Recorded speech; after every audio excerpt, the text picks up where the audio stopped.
Because you could never ask a white author, when are you going to write about black people? Whether he did or not, or she did or not. Even the inquiry comes from a position of being in the center. And being used to being in the center. And being used to being in the center. And saying, you know, is it ever possible that you will enter the mainstream? It's inconceivable that where I already am is the mainstream. They looked at just 12 southern states between 1877 to 1950. Turns out there were 3,959 victims of what they call racial terror lynchings.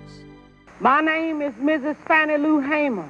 It was the 31st of August in 1962 that 18 of us traveled 26 miles to the county courthouse in Indianola to try to register to become first-class citizens. I don't know what most white people in this country feel, but I can only conclude what they feel from the state of their institutions. I don't know if white Christians hate Negroes or not, but I know that we have a Christian church which is white and a Christian church which is black. I know, as Malcolm X once put it, that the most segregated hour in American life is high noon on Sunday. That says a great deal for me about a Christian nation. It means that I can't afford to trust most white Christians and certainly cannot trust the Christian church. I don't know whether the labor unions and their bosses really hate me. That doesn't matter, but I know I'm not in their unions. I don't know if the real estate lobby has anything against black people, but I know the real estate lobbies keep me in the ghetto. I don't know if the Board of Education hates black people, but I know the textbooks I give my children to read and the schools that we have to go to. Now, this is the evidence. You want me to make an act of faith, risking myself, my wife, my woman, my sister, my children, on some idealism which you assure me exists in America, which I have never seen. They are not just gangs of kids anymore. They are often the kinds of kids that are called super predators. Slavery was justified morally, biologically, theoretically, scientifically, everything else. And it seems to me that white America must see that no other ethnic group has been a slave on American soil. That is one thing that other immigrant groups haven't had to face. The other thing is that the color became a stigma. American society made the Negro's color a stigma. In my opinion, the young generation of whites, blacks, browns, whatever else there is, you're living at a time of extremism, a time of revolution, a time when there's got to be a change. People in power have misused it, and now there has to be a change, and a better world has to be built, and the only way it's going to be built is with extreme methods. And I, for one, will join in with anyone, don't care what color you are, as long as you want to change this miserable condition that exists on this earth. What the gay rights ordinance in San Francisco, the main focus is to prevent the people who are already employed, who are gay, who, if they want to come out and break down the stereotypes, prevents them from being fired. I am not calling the gentleman, Mr. Meadows, a racist for doing so. I'm saying that in itself, it is a racist act. Is this the land of the free and the home of the brave? No. Is this a land with liberty and justice for all? No. Is this one nation, indivisible, under God? No. Either let us practice the democracy we are preaching, or shut up. Well, there's no single simple meaning of the term revolutionary. A revolutionary is a man or a woman who is a lot of things, but basically the revolutionary wants to change the nature of society in a way to promote a world where the needs and interests of the people are responded to. It doesn't take much to look on the local news every night and see how many black kids, black boys, black men are being killed with these stand-your-ground defenses that these people raise. Then they get off. I am a mother, too. And I have a son.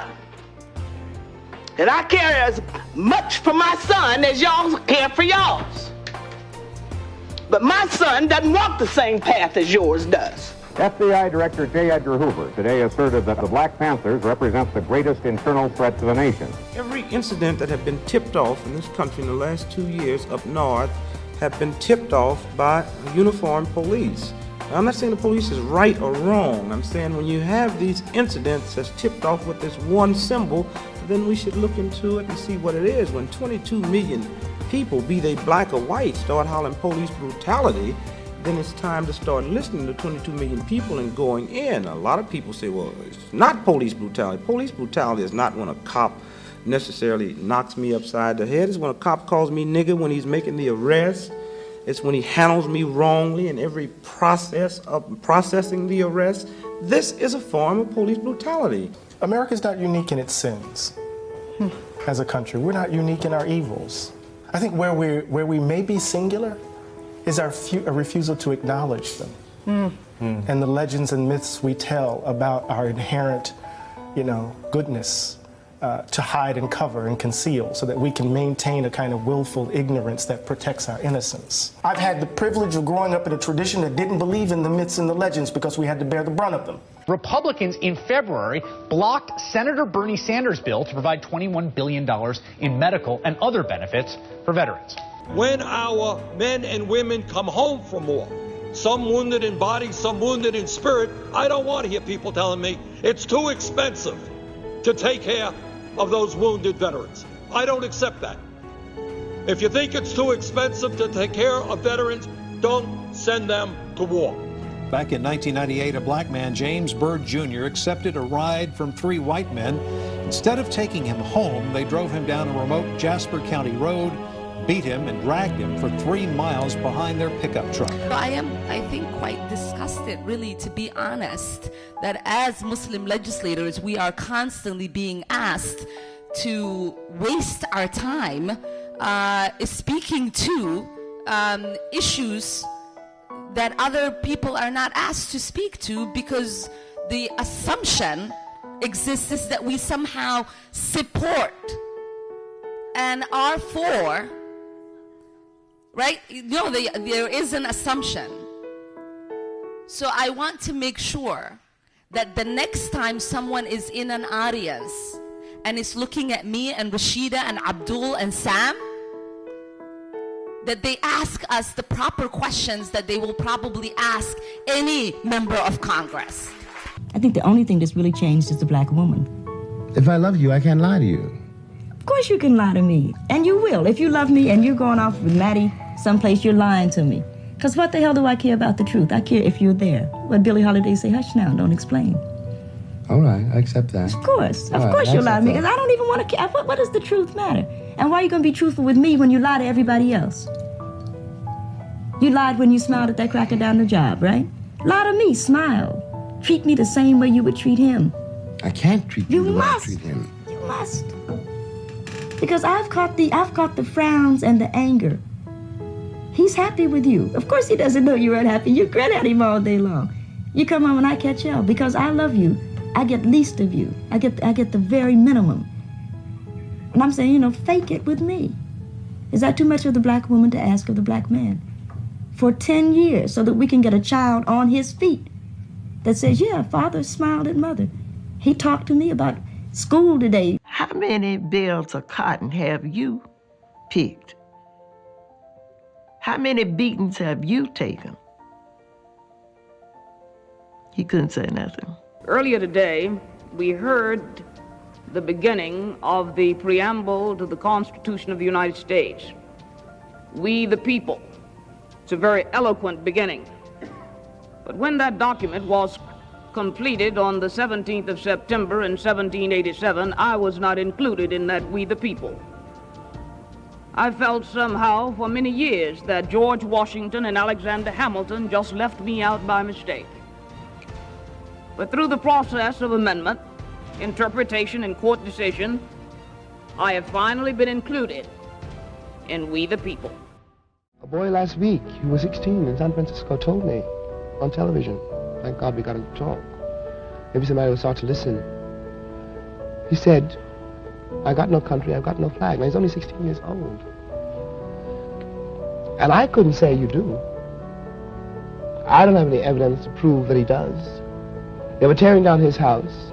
We're talking about human beings. There's not such a thing as a monolithic wall or, some abstraction called the Negro problem. These Negro boys and girls who at 16 and 17 don't believe the country means anything that it says, and don't feel they have any place here on the basis of the performance of the entire country. Well, now, Jim... No, am I exaggerating? No, I certainly could not say that you're exaggerating. My name is Legacy Garner, the daughter of Jim Miller and my dad, Eric Garner. No justice, no peace.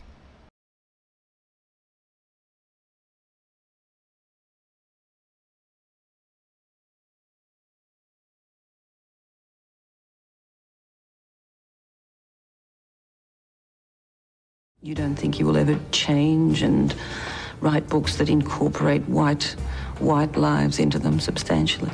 I have done.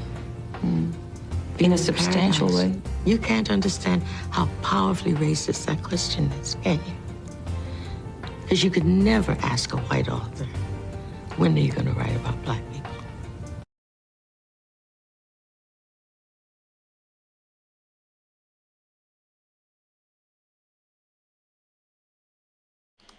All right. Now you can hear me. What's happening? What's up? What's up with it? It's Ty. Today is Monday. We're here in the section. It's hot as hell.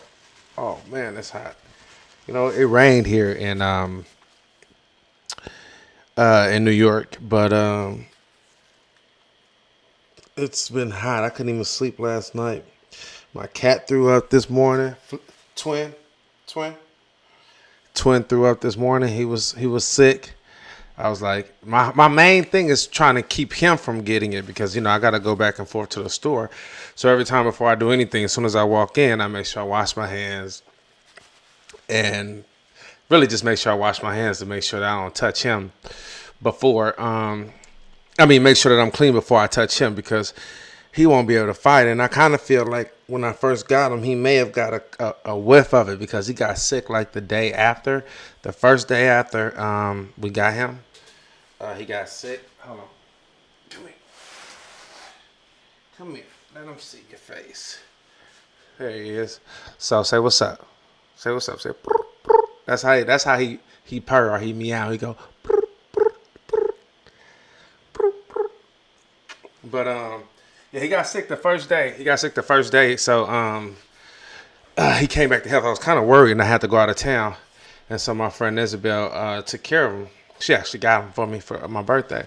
And he got back to health. So now I'm just making sure that, that don't happen again. So I'm always washing my hands. But it's been so hot, even with like it raining. Like right now I'm burning up, even though I know I'm in front of lights. Just open that just a little bit because it's killing me right now. How you guys doing? We are at day 1500 on the coronavirus thing, you know what I'm saying? In addition to doing what I'm doing, I also want to do a video like of, how do I say it? Like a video of just something regular because, I don't know. I feel like it's not a lot to do. I'm here all day and I'm doing some edits and I'm trying to stop. Twin, stop it. He's trying to grab the cord. So I'm trying to do, I'm doing edits and things like that. But you can go stir crazy. You can be like, man, F it, I'm going outside. Who here? But you know what? You can say F it and go outside. You're going to be by yourself. Because ain't nobody outside really. So ain't nobody tripping. I tried to come over to the house. Nigga, what you mean come to the house? You got that Rona. So, oh, and by the way, a shout out to Jordan Sheridan. People that follow him know, I'm sure y'all know, but he found out that he tested positive for the corona. He's healing now. He's doing good, but just want to give him a shout out. Tell him praying for him, love him, and all that type of stuff. So he's battling the coronavirus right now. If you don't know who Jordan is the founder and CEO of Status Quo. Status Quo, so a company that I assisted when they started. I was a part of the beginning. assisting them in starting the company, getting it off the ground and things like that. So special shout out to Jordan. Hopefully he heals well. I think he will. Yeah, let's get into it. It's a lot of people. I'm trying to see what my live is. See if anybody I can shout out that's on the live with me right quick. Go on the live one time. Anybody on the live? No? Who on the live? Let me go on IG, see who on the live.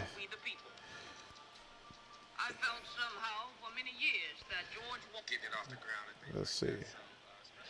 Okay, so it's me. We'll get some people on here, though.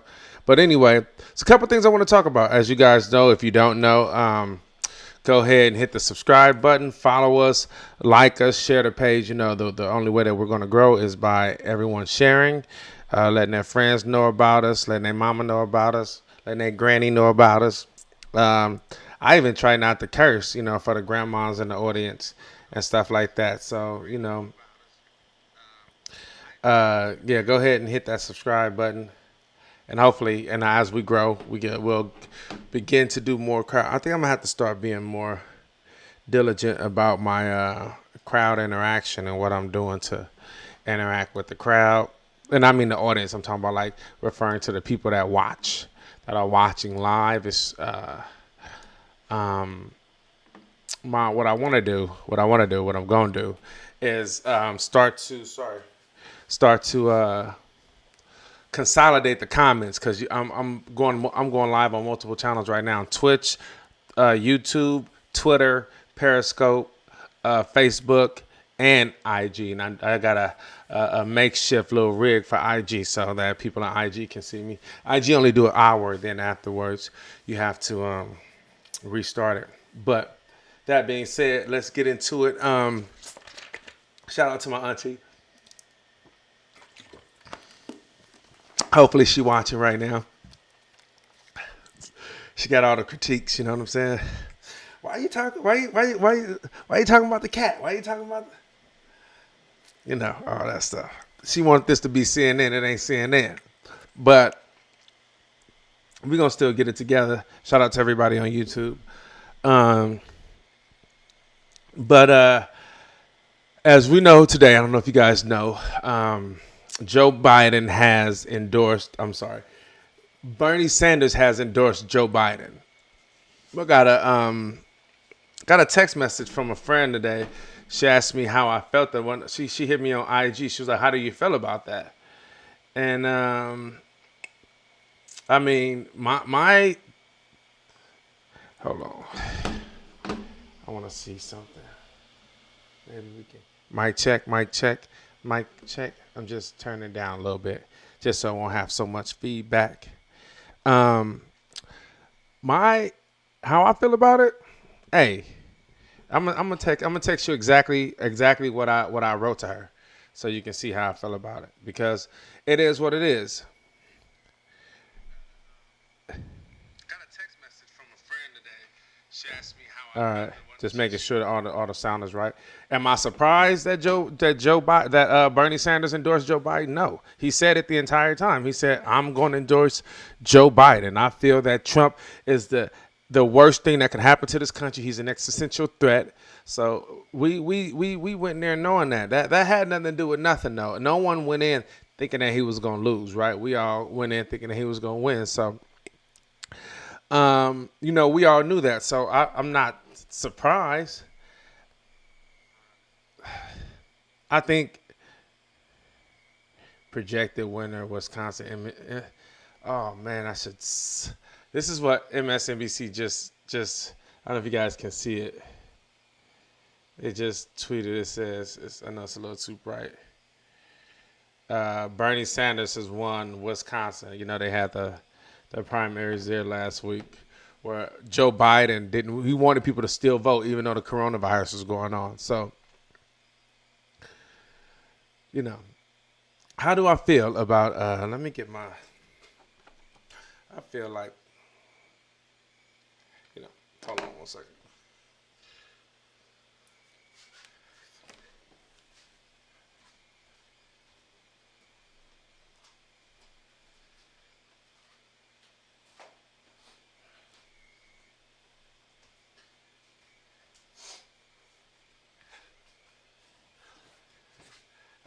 I hope my cat's straight though, cause he chilling. He don't normally be chilling like this. Oh, hopefully he ain't sick. I don't think he ate much today. He threw up twice, and this is the first time he threw up since he was sick. So I'm just hoping he okay. But now he chilling. Normally he getting into stuff. I gotta tell him to be quiet. He chilling right up under my feet. So that low key got me a little nervous, but I don't know. He'll be all right. He was playing earlier, so we'll see. Hopefully he good. I just wanted to get this because I ain't drinking right now. I need some type of stimulant. I'm a drug addict.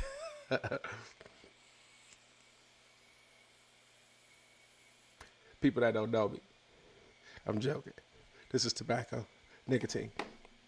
But anyway, what I read to her,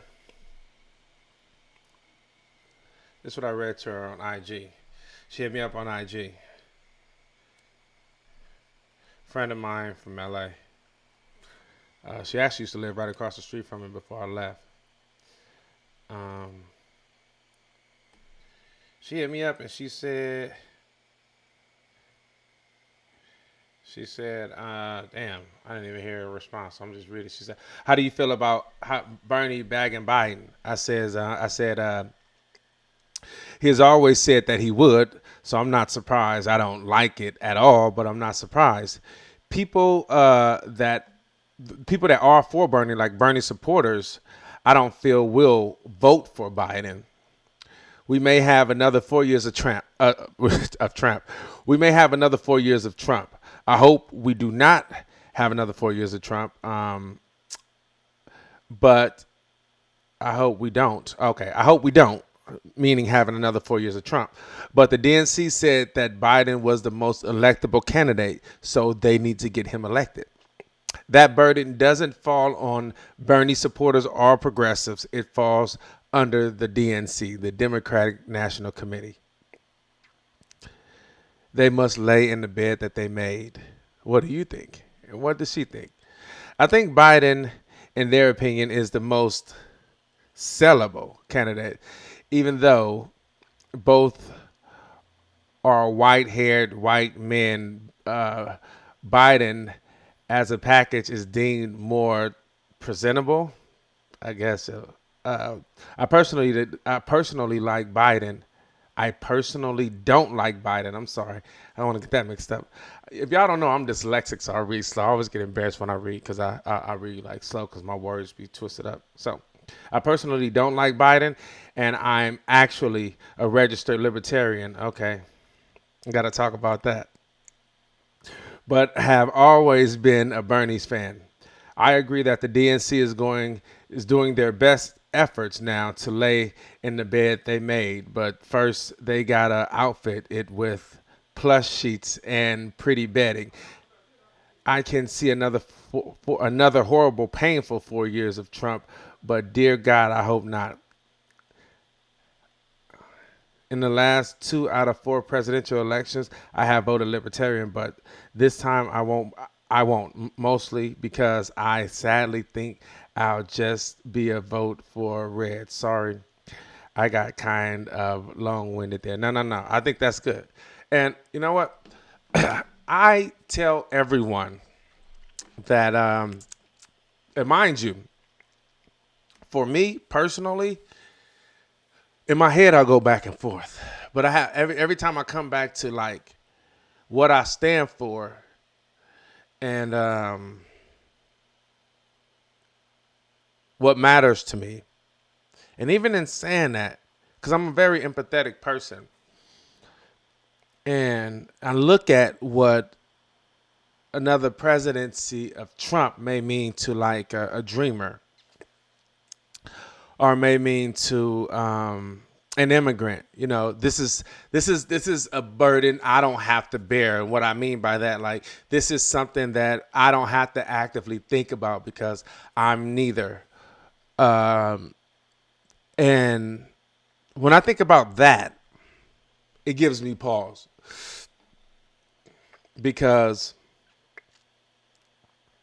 that's probably the only thing that even when I say, you know, I'm voting, I'm not voting for Biden. I'll write Bernie in or vote for a third party. But, you know, we do have down ballots. So please don't misunderstand me. You need to go vote.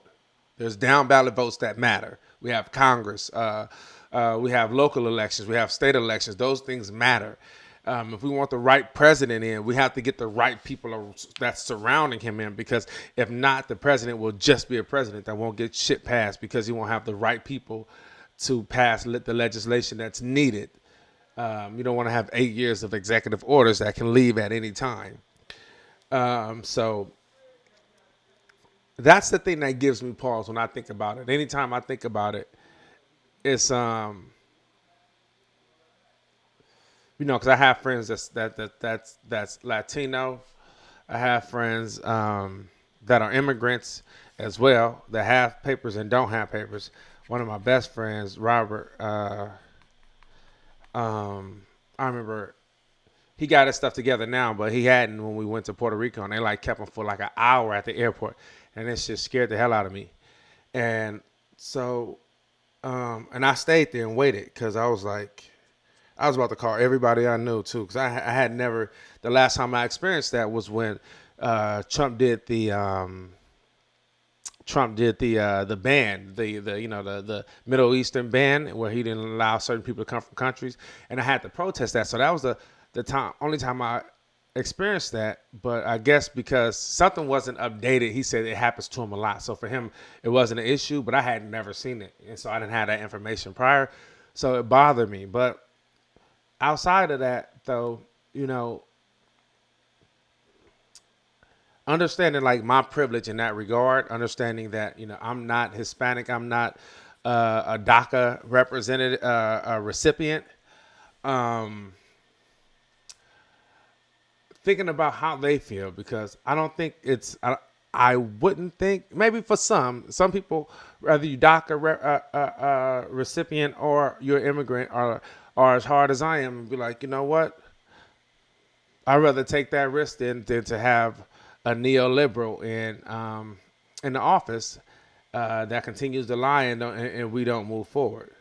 But you have a lot of them that sit in anxiety all day and all night. I've interviewed them, and I've been to the detention centers where they've been held, and what that does to their families. So in that regard, I wonder, like, how selfish am I being? You know what I mean? Because to me, I always feel like presidencies have never, even Obama has never worked for black people. I think black people has never been a part of anyone's agenda. And black people have always been at the bottom of the bottom. So it's a whole lot of people that got to go through hell before black people are affected, because we're at the bottom. We've been in hell since hell started. So to affect our natural, our normal way of living in this country, you have to do a whole lot, because we at the bottom digging dirt. Shit has been fucked up for us, and it ain't always gonna be messed up, but it's been messed up for us. So it's a lot that has to happen to adjust our way of living. You know what I'm saying? To adjust us in a major way that we haven't dealt with throughout. Now, we want things to change, of course. I'm not saying that things can't change, but we don't want people are tired of moderation. So, you know, but anyway, that's my only reservation. Just to let you guys know, I have this chair right here because I have a shoulder issue, so my shoulder hurts a lot. So if it like hangs like this, it'll start hurting. But that's my only reservation, and that really has to be, you know, Alex. Honestly, my friend Alex, we've been going back and forth. He was talking about how dangerous it is to have him another 4 years. Yeah, I'm sure for a lot of liberal white moderates, it's very dangerous because he interrupts their entire way of living, for real. But he didn't mention this, but he had me thinking mainly just like mainly I was thinking of how selfish it was. Like he's, because I think the only people that's interrupted really like we've been fighting and we're gonna keep fighting. When Bush, Obama, now Trump, we've been fighting for the same thing. Clinton, we're gonna still keep fighting for the same thing. Things haven't shifted. It hasn't worked out for black people, period. But so when he was talking about, I'm like, yeah, their way of living, and I love him to death. He's a good friend of mine, but he's a white guy and he's middle class, and I'm sure that a lot of the people that I know. I mean, I took him to Compton one time. I took him to where I lived, and I showed him how it was all knocked down. Like none of that. My entire childhood is like it's gone. It was built. It was a project. It was built on a oil plant, gas plant, and they tore it down. So I can't even go back to Eugene Village and see. Oh, hey, tell my son. You see right there on 126. I was right there. See that apartment right there, that little town. That's where we grew up. We grew up right here. It's just the park, Willowbrook, or Magic Johnson Park, and So I was like, he just, he only seeing it from his point of view. But as I started to think about it, DACA recipients started to get into my head, and immigrants started to form. I've worked with a lot of them, and I remember when how affected they were when Trump was first elected, and how the anxiety that built up in that, and them feeling like they couldn't, whether it's, I have Latino and Asian immigrants, both that I work with, and anxiety that built up from them because of that. So that part is really it's making me think, and my compassion and my empathy, because I know what it feels like to feel like you're alone in the boat trying to fight against, a power that you can't win. And outside of slavery, civil rights, and things like segregation, I can't see any other position that's kind of parallel.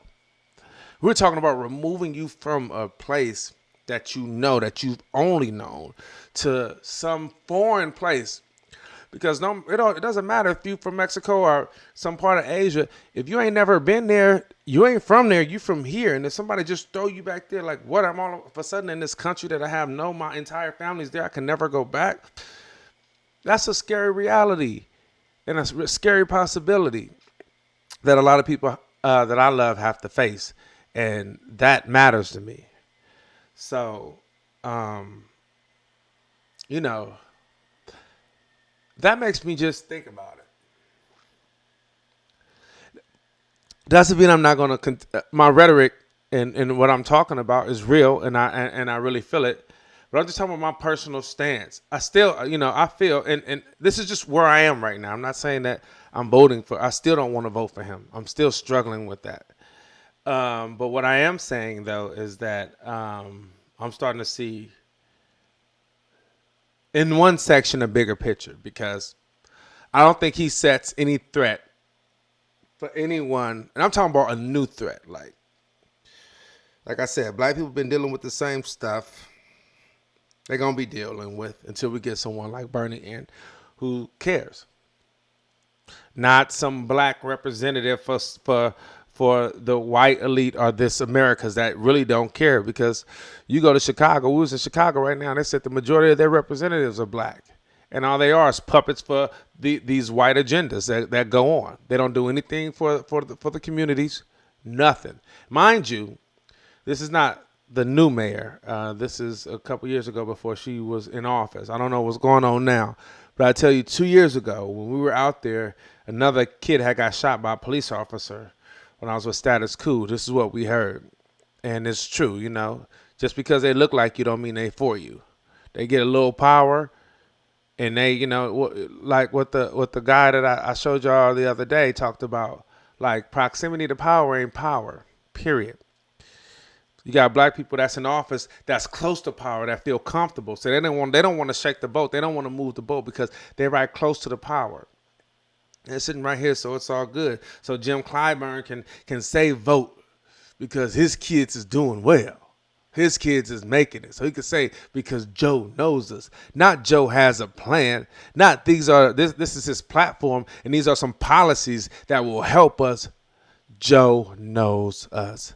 If that ain't the most Samuel L. Jackson character into Django type of S I've ever heard, that's how I feel about it. And I had some respect for him when I did, but he know nothing. You have no expectation for him, just that he's your friend. I ain't gonna get into that. Okay, so the title.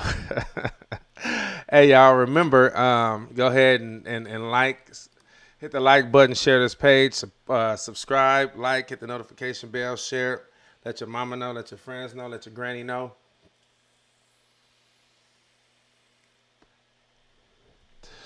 And, yeah, we're trying to do this. We're trying to grow. So now, let's get into it. Now, so the title of this is The Information War, Trump versus the DNC.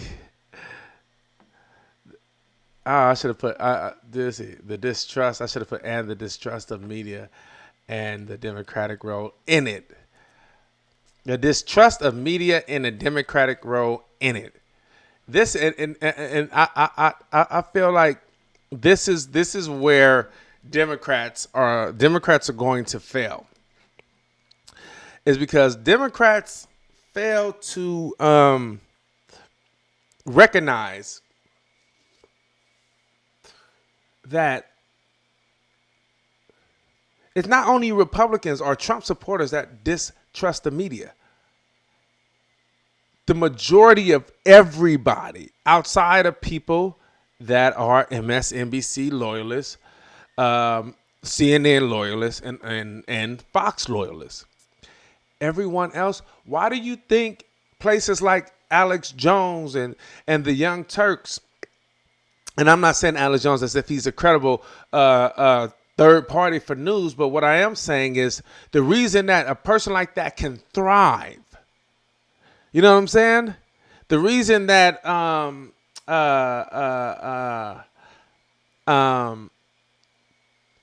Joe Rogan, The Hill, like these outlets, the reason Status Quo, the reason that they can thrive is because people distrust the media. They see that the media isn't fair. They aren't balanced. They have an agenda. Half the time it seems as if they're playing a part in someone's campaign. And so they're going out looking for, so as much as you want to blame anybody for conspiracy theories and stuff like that, you should blame yourself for being untruthful. And that's another reason why I think, it's definitely in the same lane as Trump, but I think Bernie Sanders should have went after the media as well, because they do lie. Look at all the coverage they did on him. He wanted to be liked so much. If he would have, what is a revolution? Anybody? Tell me what a revolution is. It's going against the status quo. You know what happened in Libya when they had a revolution? They killed Gaddafi. They killed him. They didn't say, oh, well, Gaddafi's my friend. I'm just like, man, I'm tired of my kids being shot for protesting. Gaddafi got killed. And obviously, just to be clear, I'm not promoting anything like that of killing anyone. That's not what I'm saying. What I'm saying is, who's the enemy? Who are you going against? Who are you for? Then you need to ride that. If they don't feel a threat, why do they need to shift? Why do they need to do anything? In 2016, they felt a threat. That's why you saw the entire Democratic Party shift to the left. The entire Democratic Party shift to the left. Obviously, you saw it in 2020. He had Hillary. Hillary was talking about maybe $12, but when the campaign first started, she was at 16 before Bernie dropped out.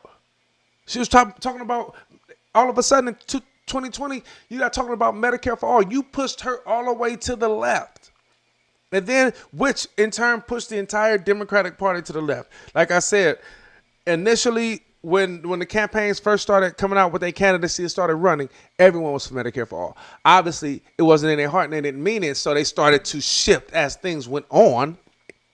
But everyone was for Medicare for all, a living wage of $15 over a period of time, just like Bernie Sanders said, over a period of time.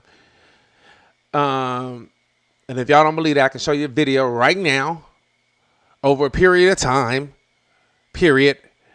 And look, I'm going in because my aunt was trying to I don't know if y'all know my aunt is like my mother, but she was trying to tell me the other day that he didn't say over a period of time. And he definitely said over a period of time. That over a period of time, $15 an hour over a period of time. But, you know, my aunt told me that I'm not believable, that she needs to, I can't just say stuff. I have to show her that this is real. So since I gotta show her that it's real, let's go. Bernie Sanders minimum wage over a period of time, 15.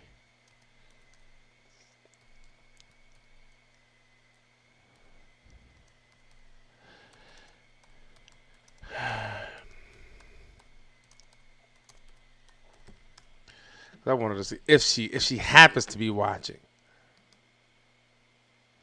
That's if she happens to be watching this.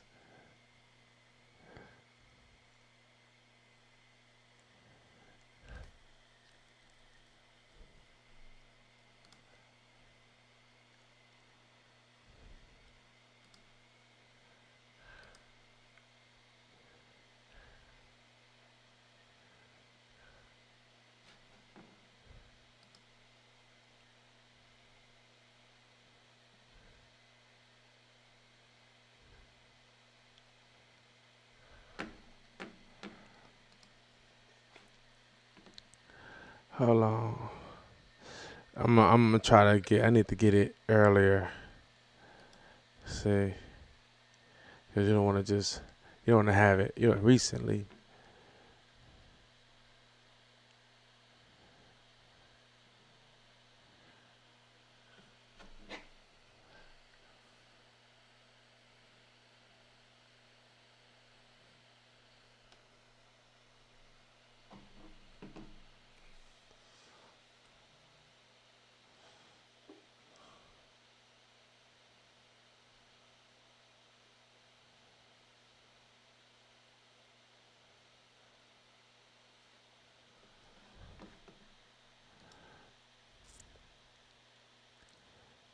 I'm like listening to it to see.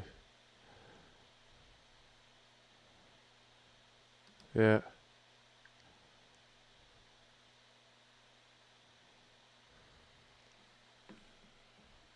Over the next 3 years, hold on.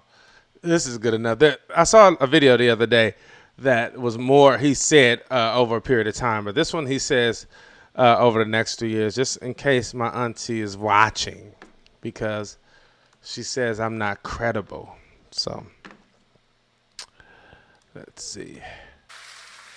And what we are hearing from the American people is that those workers out there who are trying to get by on $9 or $10 an hour, what they are telling us is they can't get by on $9 or $10 an hour. You can't raise a family, you can't pay your own bills and survive on $9 or $10 an hour. So when we think outside of the box, when we think outside of status quo thinking, recognize that a federal minimum wage today of $7.25 an hour is a starvation minimum wage. And that is why together we're going to raise the minimum wage to a living wage, $15 an hour over the next few years. Over the next few years is what he said. Now this is March. Look at the bottom, March 4th, 2016. So this is why he's running. He pushed Hillary. She don't think that he pushed Hillary to that. He think that she somehow already was there, which is just not the truth. But anyway, so what are we getting into? Biden endorses Bernie endorses Biden today, and we all knew that. How I feel about it is how I feel about it. You know, I don't like it, but it obviously makes sense. And you know, let's look at this endorsement, and we're going to talk about where the neoliberal party has to go from here, because I think they have a ways to go as far as, you know, because I look at it like this. If you want, I think it's pretty simple. If you want support from progressives, if you want support from Bernie diehards, people that are saying, like, I'm not in this category at all, but you got Bernie people saying, I'm gonna vote for Trump. People are upset. And y'all can be as mad as y'all want to be mad about it, but wasn't nobody saying nothing when all those women went and voted for McCain when Hillary Clinton lost. Ain't nobody bringing that up. But, you know, I'm against that anyway. I don't even want to act like I'm for that. But if you want to win over Bernie supporters, change your policies. That's all you got to do. That's all you got to do. If you want the support and you feel that we earn the support, how can I earn the support? Change your policies. That's all you got to do. If you are really wanting to get the support of Bernie Sanders supporter, his diehards, the people that love him, that says never Biden, that want to vote for the Green Party, change your policies. Start off with Medicare for all. That'll be good. Not changing Medicaid to 60. And Hillary in 2016 wanted to change it to 50. You're on the right of Hillary Clinton? You want to change it to 60, to age 60? You to the right of Hillary. You want to change it to the age of 60 instead of 50? I mean, obviously that's not good at all. But that's all you have to do, really. That's how you got the people that you got, right? It was your policy, I'm hoping. No, it probably wasn't. For the majority of the people, they didn't care about your policy. Only thing they wanted was Trump out. So you kind of just, you're a freak of history, really. That's what you are. You're like a freak of history. Because there are no qualifications for you. Period. None. We just want Trump out. You just happen to be the one. Ain't God real? Well, let's look at this endorsement, and then we can get into it. Lord.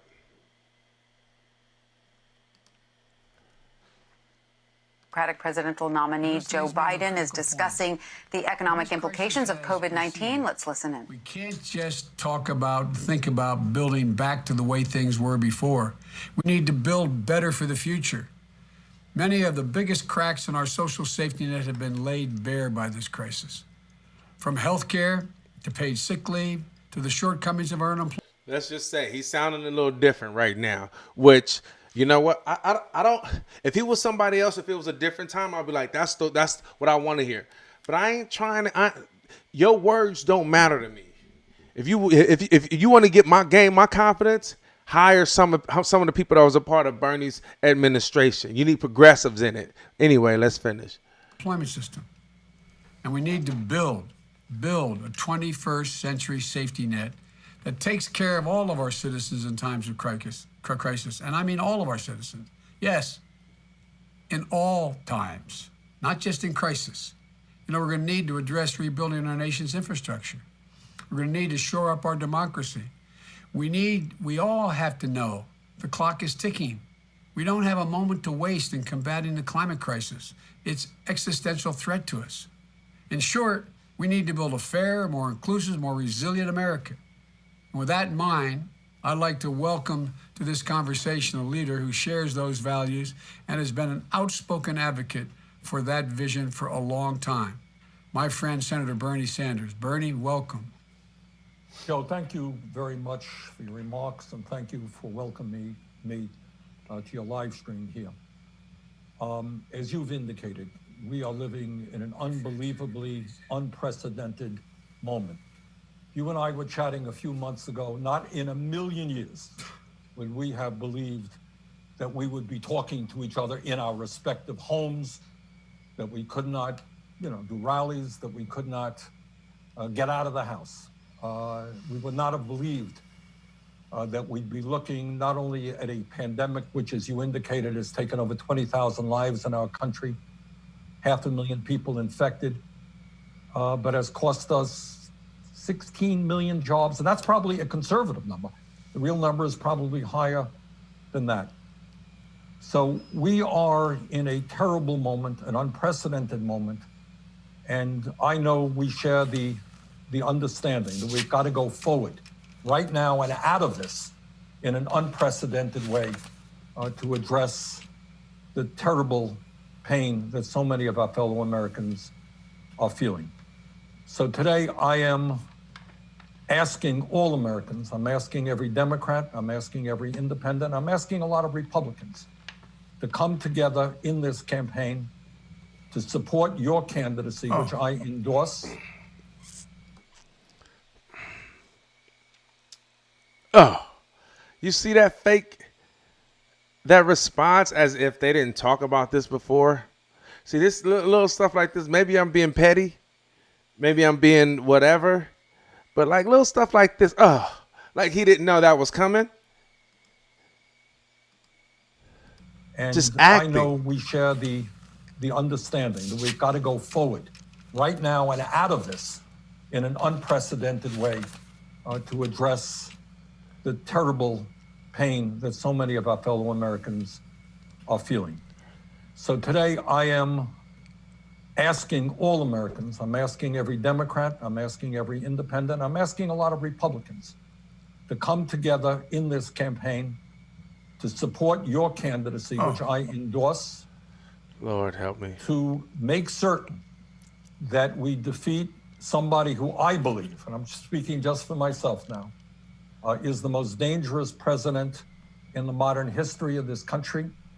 A president, and you made this point, who downplayed this pandemic, who ignored the advice that some of his people were giving him, who has not used the Defense Production Act early on so that we could produce the masks, the gowns, the gloves, the ventilators that our medical personnel desperately need, who today, because I understand that is threatening to fire Dr. Fauci, who has been an unbelievable, who has been day after day the voice of science. What's up, Maryland man? To the American people, trying to explain how we go forward in this crisis, and he's threatening to fire him. So to me, let's just go back to the beginning because things were before. I need y'all to hear what he's saying. We need to now. build better for the future. Many of the biggest cracks in our social safety net have been laid bare by this crisis. Many of the biggest cracks have been exposed and laid bare by this epidemic. Got it? From health care to paid sick leave to the shortcomings of our unemployment system. From health care to paid sick leave to the shortcomings of our unemployment system. And we need to build a 21st century safety net that takes care of all of our citizens in times of crisis. And I mean all of our citizens. Bam, we can stop right there. That will take care of all our citizens in a time of crisis. I mean all of our citizens.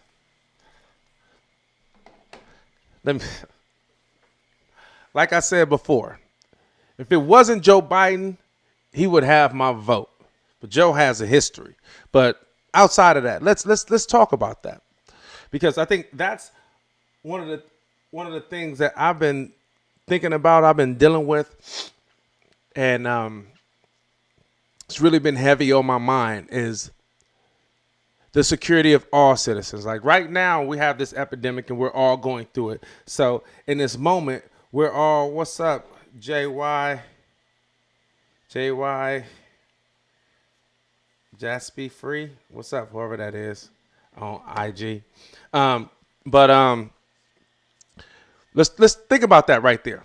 Because I've been thinking about this. Now, we're all going through this epidemic, coronavirus. We're all in the house. We all been laid off. I've been laid off. A lot of people I know been laid off. A lot of Americans have been laid off. Over 10 million people have filed for unemployment. Gypsy, for sure. What's up? So think about us being in this position, right? And we also right now, because we're in it, we all have this empathy towards what's going on because we give a fuck because we're involved. It's a part of our lives right now. Like we are the ones that need it. We all collectively. So it's not just them over there or them over there, you know, that person over there. It's us. So because of that, we have empathy. And I think it's a great opportunity. This is a great learning experience. And what he said right then, which gives me pause because of who he is that can't be rhetoric, because that right there means a lot to me. And I think it means a lot to progressives as well. Having a security net for all. Now, mind you, he just said about 3 weeks ago, if Medicare for all went past, and like I said, my aunt likes to think that I just be spewing things, and I don't. I guess I'll be making up stuff. So for her sake, I'm going to show you the video where he says he will veto Medicare for all. Biden will veto Medicare for all. Now, mind you, he could have had his people take this off. You know, they do that. They had their people raid the internet, and you know you can hire people to search this entire internet and take down videos if you got the money to take down videos when you say something that PolitiFact. Take down videos that are unbecoming to your new views or views that may hurt or help your campaign. Now right now I'm not seeing it. I'm not seeing the video. The video's here. We just gotta find it. Let's find this video. Where is this video at? Okay, here it is right here. We got it for y'all. Just so I can see. This is all just for my aunt because she thinks I'll be on that BS. Oh, could not be played. Oh, okay, here we go. Sanders is still active in the Senate. He manages to get Medicare for all through the Senate. Other candidates, this kind of question, veto question. Let's flash forward. Your president, Bernie Sanders, is still active in the Senate. He manages to get Medicare for all through the Senate in some compromised version, the Elizabeth Warren version or other version. Nancy Pelosi gets a version of it through the House of Representatives. It comes to your desk. Do you veto it? I would veto anything that delays providing the security and the certainty of health care being available now. If they got that through and by some miracle, and there was an epiphany that occurred, and some miracle occurred that said, okay, it's passed, then you got to look at the cost. I want to know, how did they find the $35 trillion? What is that doing? Is it going to significantly raise taxes on the middle class, which it will? What's going to happen? Look, my opposition isn't to the principle that you should have Medicare. I mean, everybody, health care should be a right in America. My opposition relates to whether or not, A, it's doable, two, what the cost is, and what the consequences for the rest of the budget are.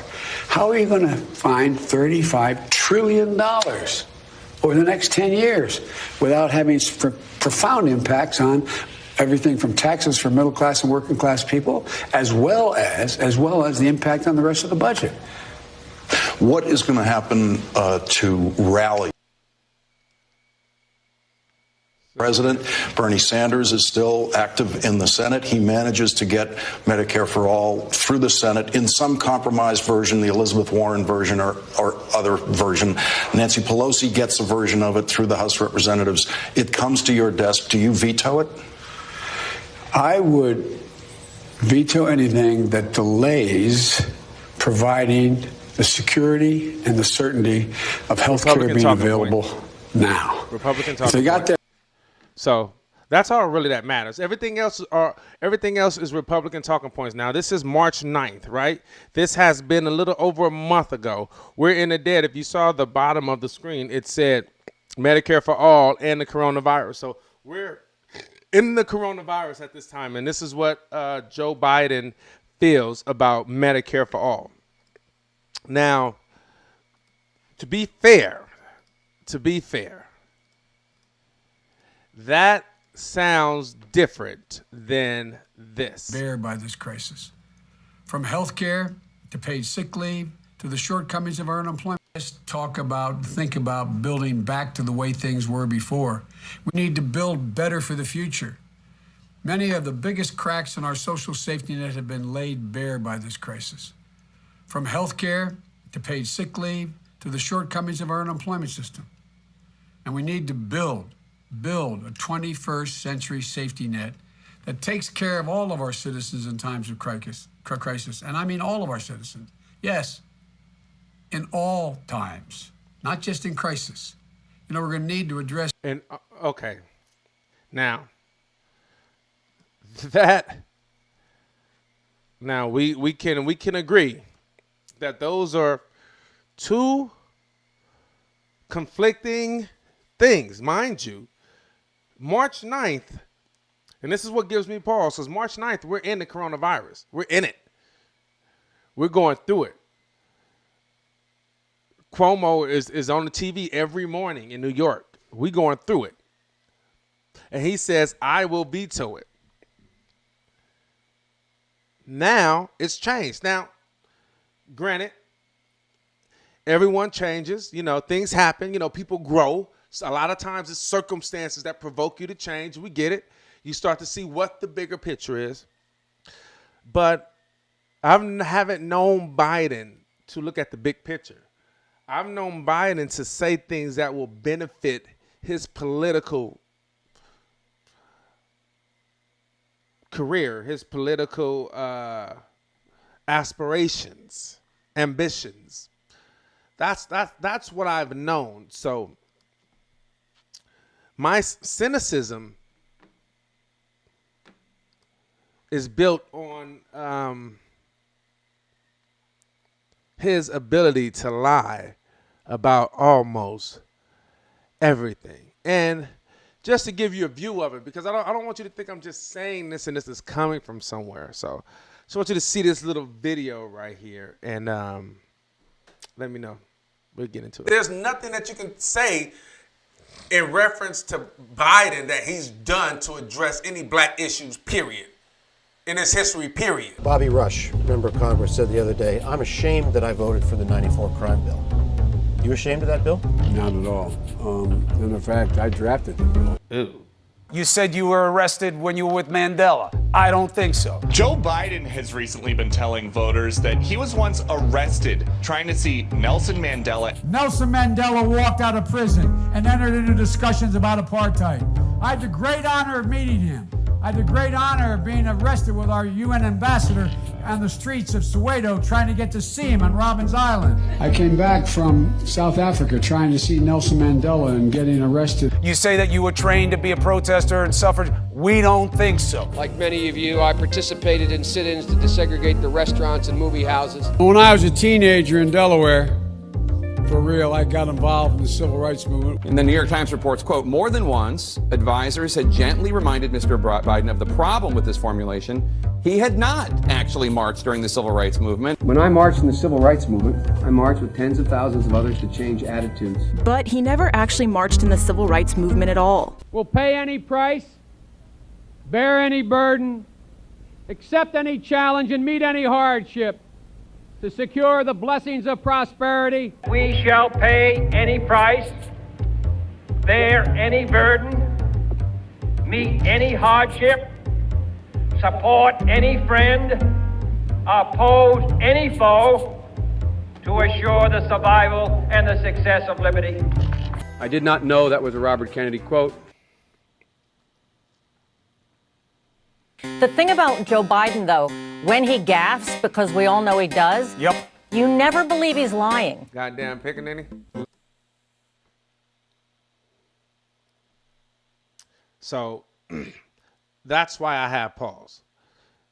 That's why I don't believe it. I hope it. And I think the only way that I will have confidence is if he start putting people that's a part of the progressive movement, that's a part of Bernie Sanders' campaign inside his administration, making them a part of his campaign. They are talking about now, I think, starting some, I don't want to say it's like the unity thing that the Democrats did back in 2017 after the Unity Commission that the Democrats did to bring together the moderates and the progressives in 2017. They're saying this is for legislation. This is to add policy. They I guess they've agreed on this, when they being Biden's and Bernie's campaigns. So we'll see. But historically speaking, I don't trust it at all. So like I said before, if you want to win progressives, if you want to win Bernie Sanders supporters, change your policy. Because when you change your policy, you know what that says? That says what you say matter. I'm not just looking at you as some little kid as, oh, that was cute, that was sweet. Now sit back and let the grown-ups handle it. Oh, what you're saying is unrealistic. Because when he just said that he would veto it and was using those Republican talking points about, oh, well, the budget, where you going to get the $32 trillion from? You know how easy we got this this stimulus plan? Mind you, it's $2.2 to $6 trillion. Like this, we passed the bill. No one said, where is it going to come from? How are we going to deal with it? What are we going to do? No, we felt that the people needed it and they did it. So Medicare for all can definitely happen. Free college, all this stuff it just depends on what they want to do. It's all about what they want to do. What they want to do is matters. Hold on. My bad.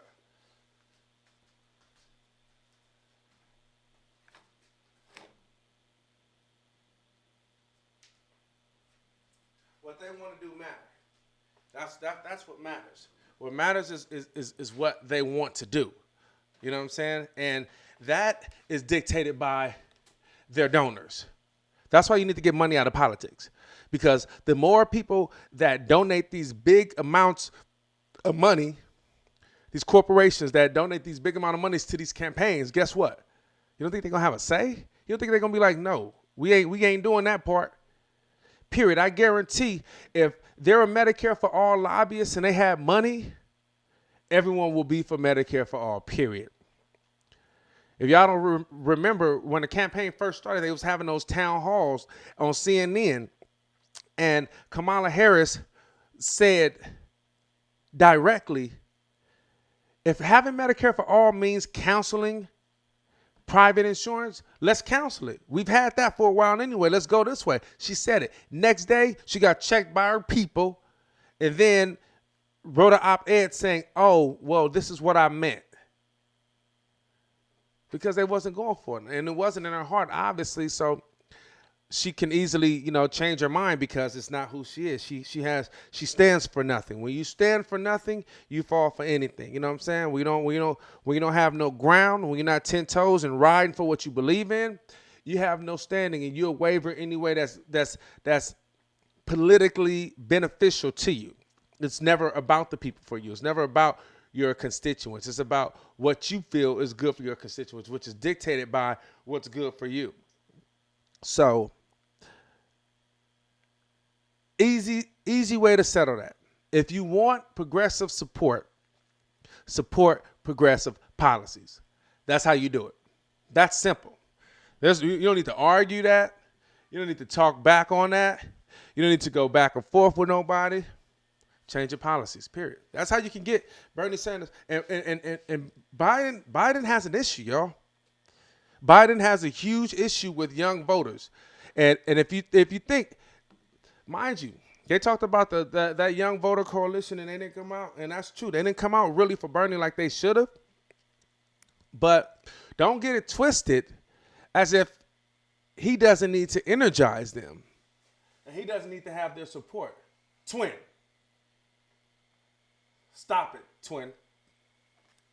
Stop it. He be getting into everything, y'all. Stop it. So in 2008, I just to show y'all how influential the young vote is, the 18 to 34 vote is.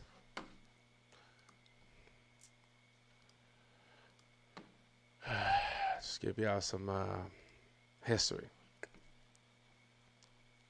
In 2008, this is 2008, young voters in 2008 election. In the last three general elections, 2004, 2006, and 2008, young voters have given the Democratic Party a majority of their votes,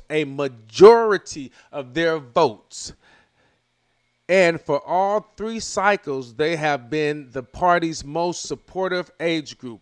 This year, 66 of the under 30 voter for Barack Obama, making the disparity between young voters and other age groups larger, making the disparity larger than in any other presidential election.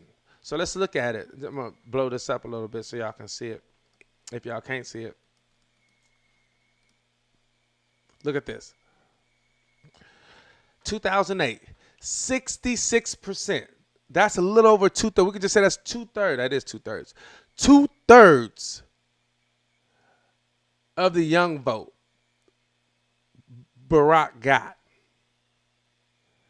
which put him over the edge. Voted way more, all voters. 66% of all voters were 18 to 29, that under 30 group.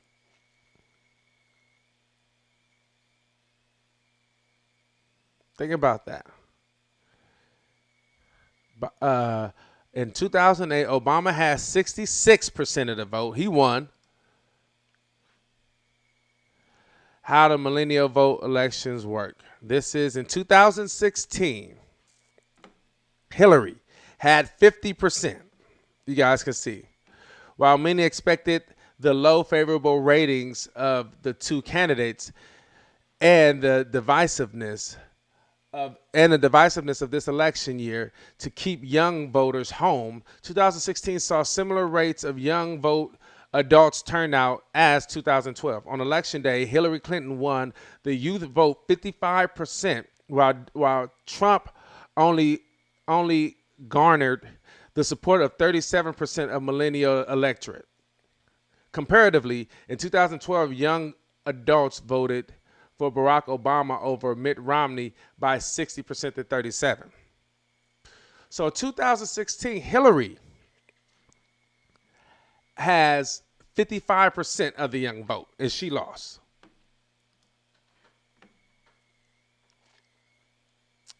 Where's Biden? I have a graphic for that. Joe Biden, his favorability for those young voters from 18 to 34, 30%. 30%. 30% is lower than the 37% that Trump had in 2016. It's lower than the 37% that Trump had in 2016.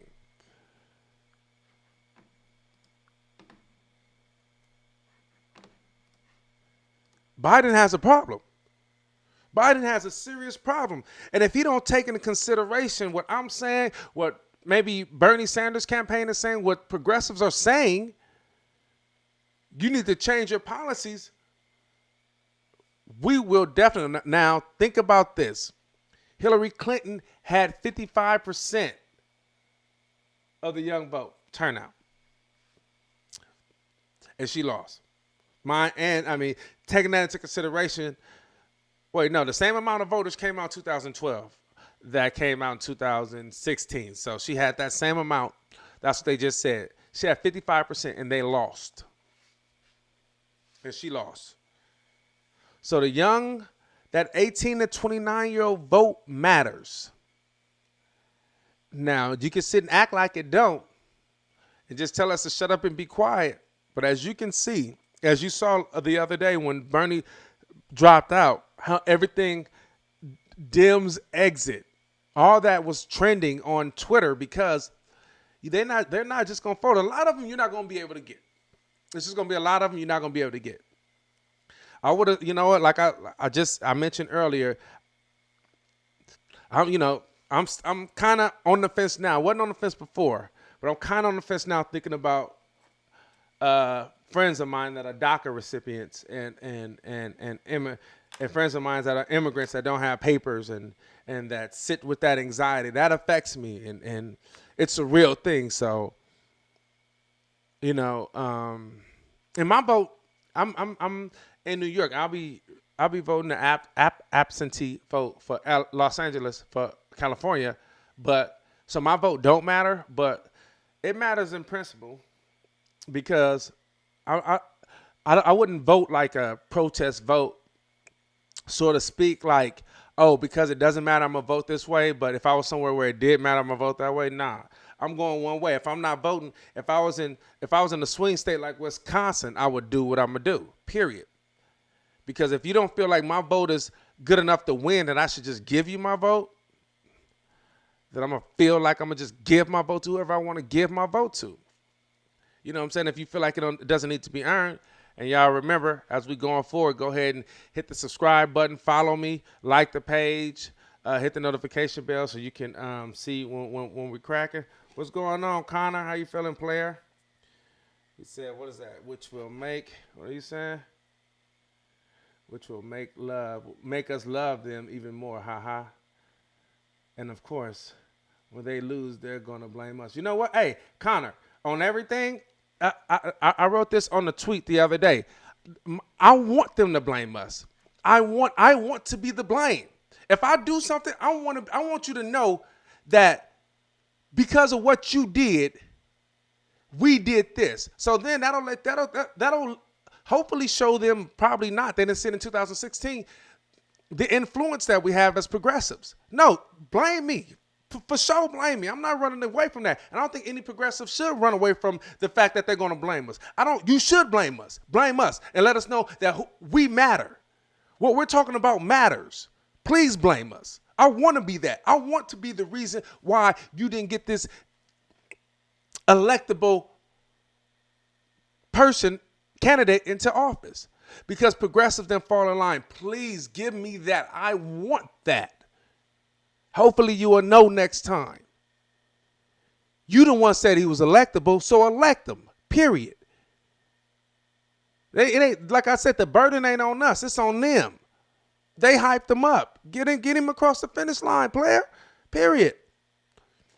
That's what you should do. You know what I'm saying? You feel me, Connor? Right, me too, man. Yeah, for sure. That's what I'm saying. They need to know that they can't do it without us. Exactly. Just like that video I put the other day that Lawrence O'Donnell said, which I bet you Lawrence O'Donnell was like, damn, I wish I didn't say that, because you got all these progressives now using this stuff against me, and I can't do nothing. I can't do nothing. They using all this against me. I'm going to show y'all what Lawrence O'Donnell said, that we keep tweeting, that we keep retweeting. And then y'all see it.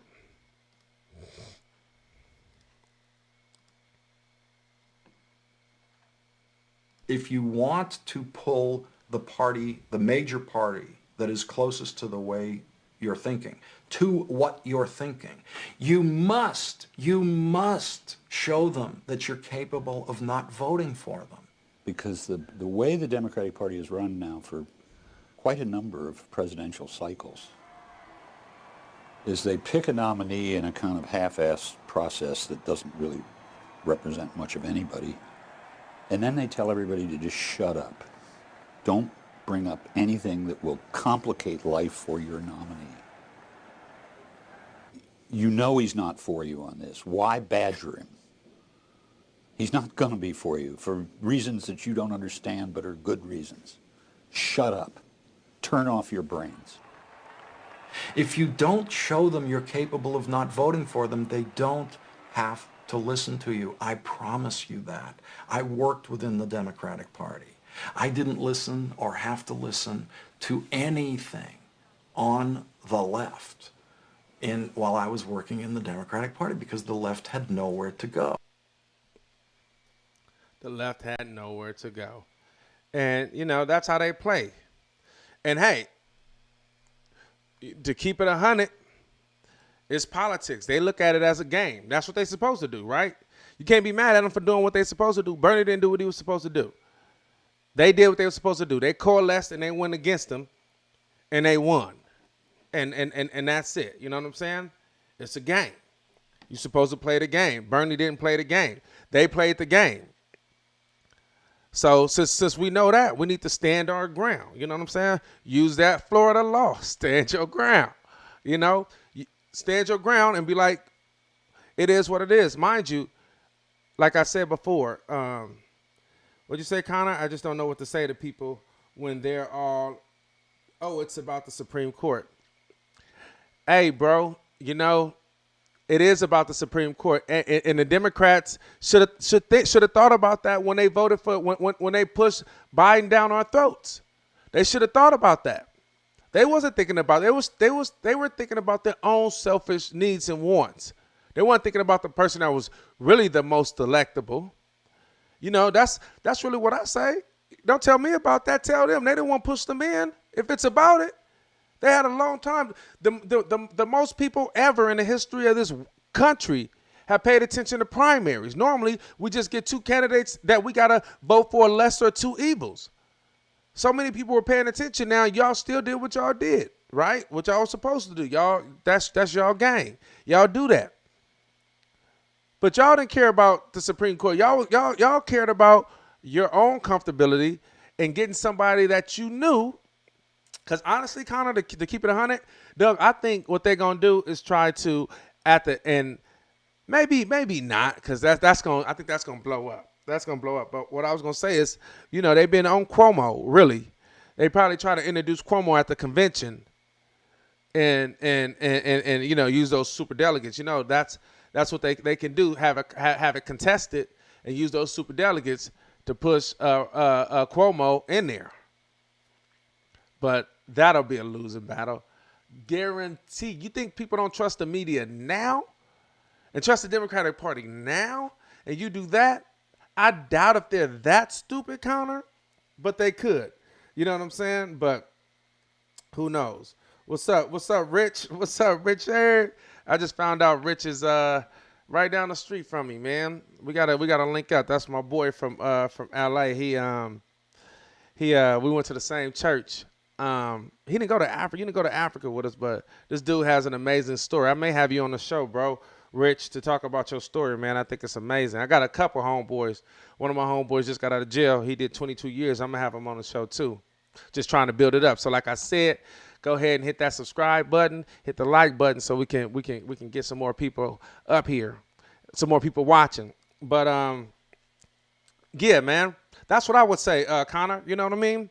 Don't press me and then put something down my throat and then try to guilt trip me and voter shame me by saying, oh, it's about the Supreme Court. Yeah, it's about the Supreme Court when you push this unelectable candidate in our face and said, this is who you're going to vote for. You know what I mean? You wasn't worried about that, so don't be worried about it now. Somebody asked you that, Connor, you tell them they should talk to the Democratic Party because they're the ones that pushed it. Period.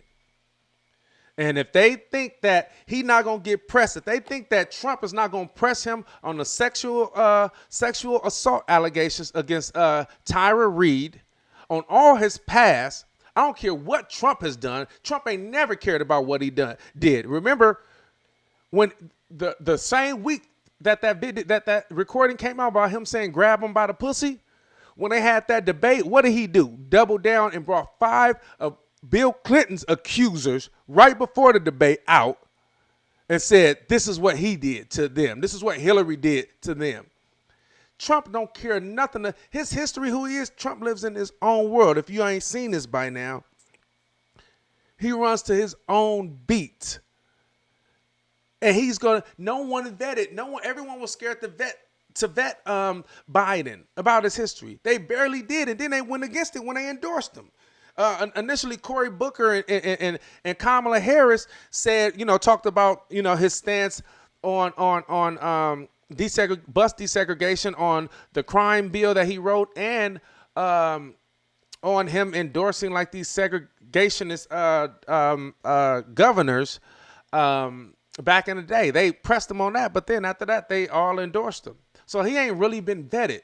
You don't think Trump is going to go in? Did y'all not see the press conference today? The propaganda video that he put out? We're going to talk about that too, because this whole thing is about, yeah, Connor, we may be fucked, bro. We may be fucked 4 more years. I hope not. I'm telling you, I hope not, but they got to earn the vote. You got a lot of people upset because they feel like they've been cheated. They don't understand, like, the Democrats don't look at this as, oh, we're for the people. They look at this as, this is our gang, this is our side, and this is what we rolling with. And if you ain't, you're going to fall off. And we're going to come together. And that's what they did. They came together to go against Bernie, and they won. And they won. That's what they were supposed to do. People got scared. If you don't think, that's what I said. Biden is a freak of history. He just happened to be in the right place at the right time. Who thought we would be in the house right now with coronavirus? You got 78% of all 3 Super Tuesdays that we had. They call it like the second Super Tuesday. They call it like Super Tuesday 2.0 when it was in Michigan. And then the third Super Tuesday. But the first one and all the ones after, they said that 78% of the bigger states said that 78% of the voters said that their vote was had the coronavirus as a part of the reason who they were voting for. You know what I'm saying? Like the coronavirus was dictating who they were going to vote for. And if you're in a pandemic and you don't know what's going on and you see people dying every day in the hundreds and in the thousands now, anyone would be like, okay, I've seen him in office before. Let's just get him. He's safe. I don't know what's going to happen. I lost my job. Everybody lost our job. They get panicked and they just go with the safe bet. And that's what, and that in addition with everyone coalescing to him, everything just worked out for it to, like, him being here and it to work out for him. Biden lost 2 presidential campaigns that he had to get out of. This is his 3rd time. He didn't lose for no reason because he never has anything. He never has a platform. He's lazy. He's not curious, period. And he panders. So he's a freak. He's a freak of history. He just so happened to be in the right place at the right time. And all these circumstances worked in his favor. Is that to say that it's going to work for his favor in the general election? Who knows? Because this is now it's about perception. That's what this whole thing is about. Now it's about media, because it ain't about the truth. The truth don't matter no more. It's about the perception of what people feel truth is. Because the only people that trust the media is people that watch MSNBC. They trust MSNBC. People that watch CNN trust CNN. People that watch Fox trust Fox. You got a plethora of the country that don't trust media at all. Not just Trump supporters, progressives and everything. Like I said, how do you think the Young Turks was able to do what they do? How do you think Status Quo was able to do what he do? How do you think Jimmy Dore was able to do what he do? Even Alex Jones able to do what he do?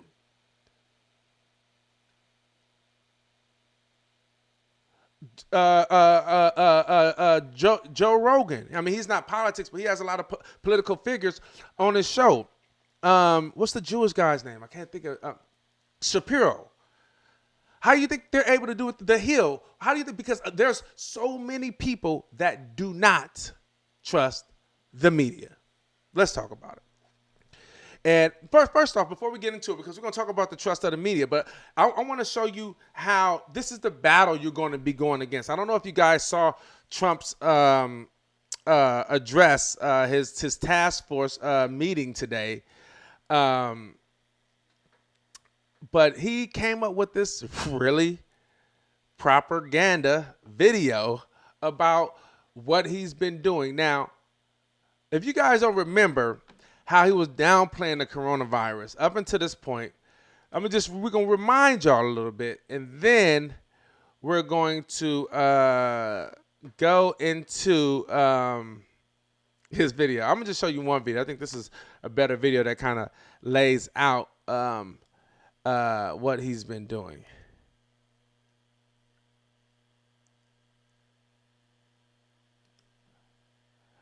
This is Kalisa. He's a guy that's on Kalisa.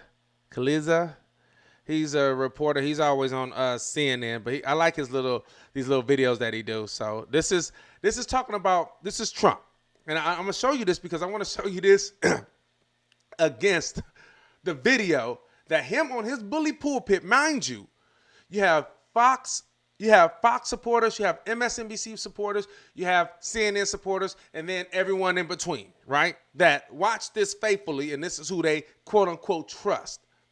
All different sections, right? Then you have the president who gets everyone's ear, who has the bully pulpit, who can lie, who can propagandize and do all these things. Because right now it's about, this is a war of information right now. To the White House, it's a war of information. Who's going to be able to get the most information out? And we always know that Trump knows how to do that. And who's going to be able to, with that information, influence the most voters? So let's look at this video, and then we're going to contrast with what he did today, because what he did today was amazing.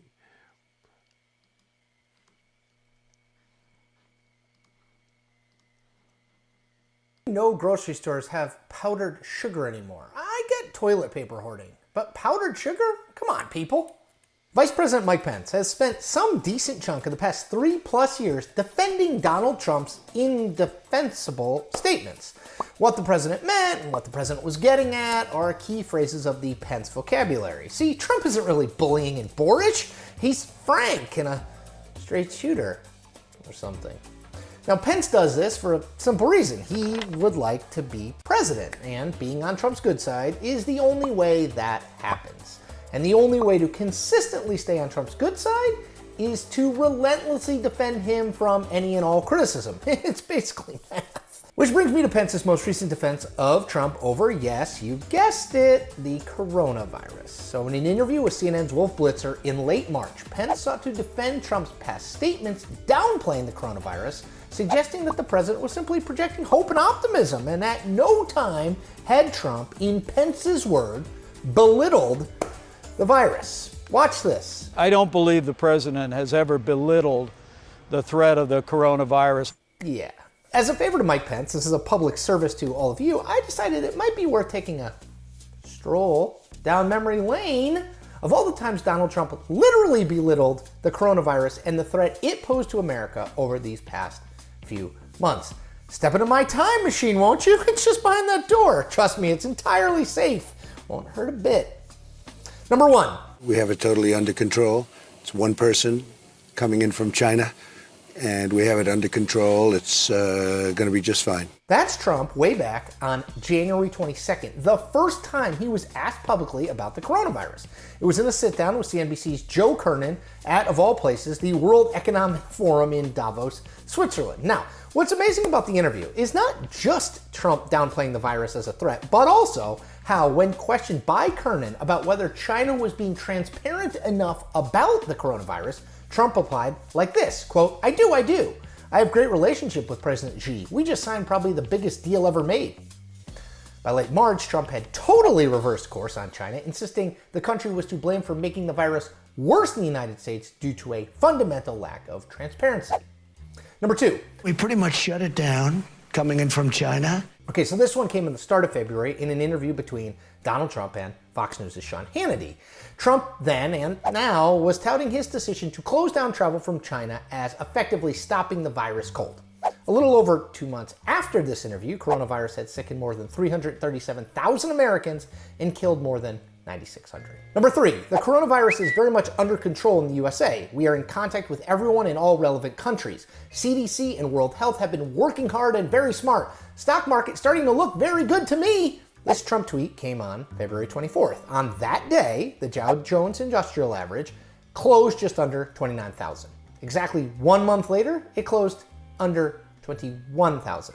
It has since rebounded somewhat to around 22,000. Number 4. We're going down, not up. We have it so well under control. I mean, we really have done a very good job. Trump said this on February 26th at the Coronavirus Task Force Daily Press Briefing. At that point, there were 60 confirmed coronavirus cases in the U.S., the vast majority of which, 42, were passengers aboard the Diamond Princess, you remember that ship. Now, since that time, the number of corona cases in America has increased roughly 5,000-fold. Number 5. It's a little like the regular flu that we have flu shots for. And we'll essentially have a flu shot for this in a fairly quick manner. So Trump spent much of February and even well into March drawing the flu comparison as a way to suggest the media was overreacting to the threat coronavirus posed. This has never been true for lots and lots of reasons. Let's go through them. Coronavirus is more easily transmissible than the flu. It's more deadly than the flu. We have no vaccine or shot for coronavirus like we do the flu. And because coronavirus is a new disease to humans, we also lack any sort of herd immunity like we have from the flu. Number 6. Going to disappear. One day it's like a miracle. It will disappear. And from our shores, it could get worse before it gets better. It could maybe go away. We'll see what happens. Nobody really knows. So that was Trump on February 27th. 2-ish weeks later, March 16th, he issued guidance that there should be no gatherings of 10 or more people and that people needed to practice social distancing. He extended all of those guidelines on April 1st through the end of this month. Number 7, no, I'm not concerned at all. No, I'm not. No, we've done a great job.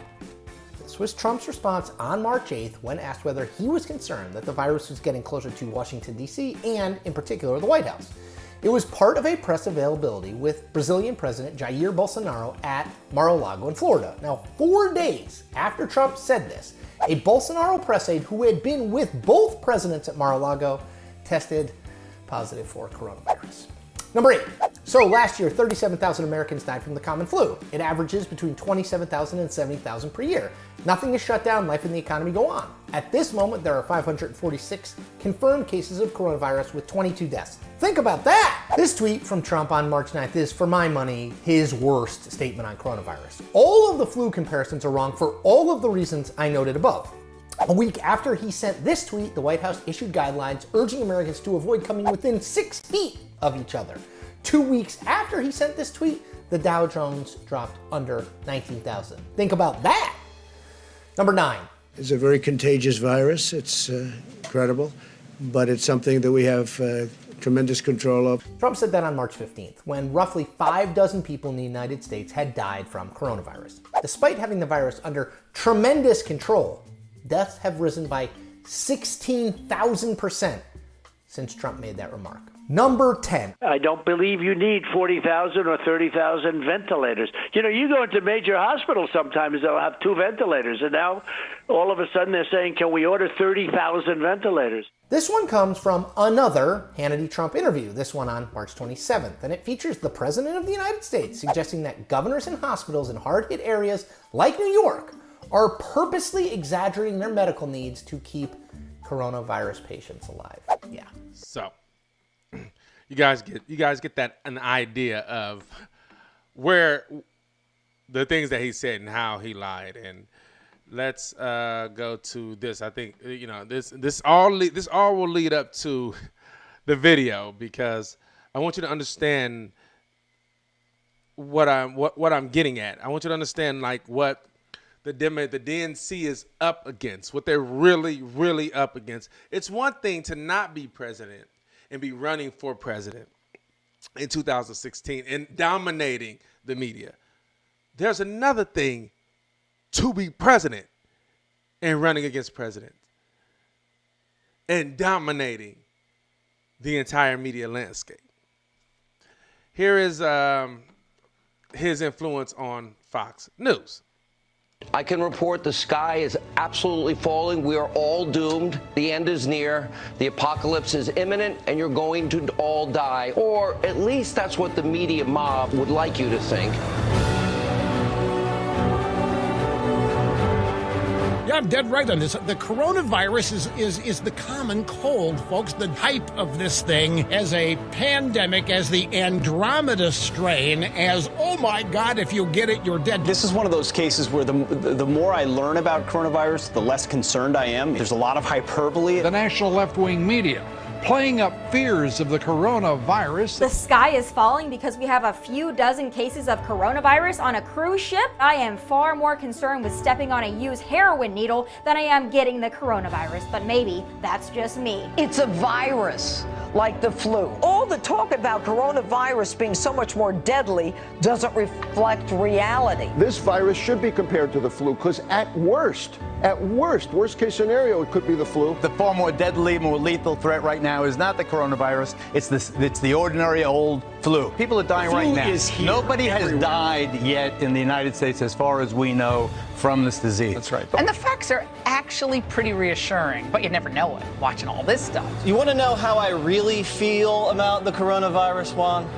If I get it, I'll beat it. I'm not afraid of the coronavirus, and no one else should be that afraid either. It is very, very difficult to contract this virus. It's milder than we thought. The fatality rate is going to drop. So when you hear the context, it's not quite as scary. It's actually the safest time to fly. Everyone I know that's flying right now, terminals are pretty much dead. And then the planes, remember back in the day when you had a seat next to you possibly empty, you could stretch out a little more? It's like that on every flight now. One of the things you can do if you're healthy, you and your family, it's a great time to just go out, go to a local restaurant. Yeah. Likely you can get in easily. Republican Congressman Matt Gaetz mocked concerns about the spread of the virus by wearing a gas mask on Capitol Hill. When a reporter in the Capitol asked Senator James Inhofe of Oklahoma, 85, what precautions he was taking, he extended his arm with confidence. Want to shake hands? In our line of work, you shake hands. I expect the president will continue to do that. I'll continue to do it. We have contained this. I won't say airtight, but pretty close to airtight. It is being contained. And do you not think it's being contained? 0 people in the United States of America have died from the coronavirus. 0. This is a flu. This is like a flu. It's going to disappear. One day it's like a miracle. It will disappear. I felt it was a pandemic long before it was called a pandemic. I took it very seriously. By the way, this program has always taken the coronavirus seriously.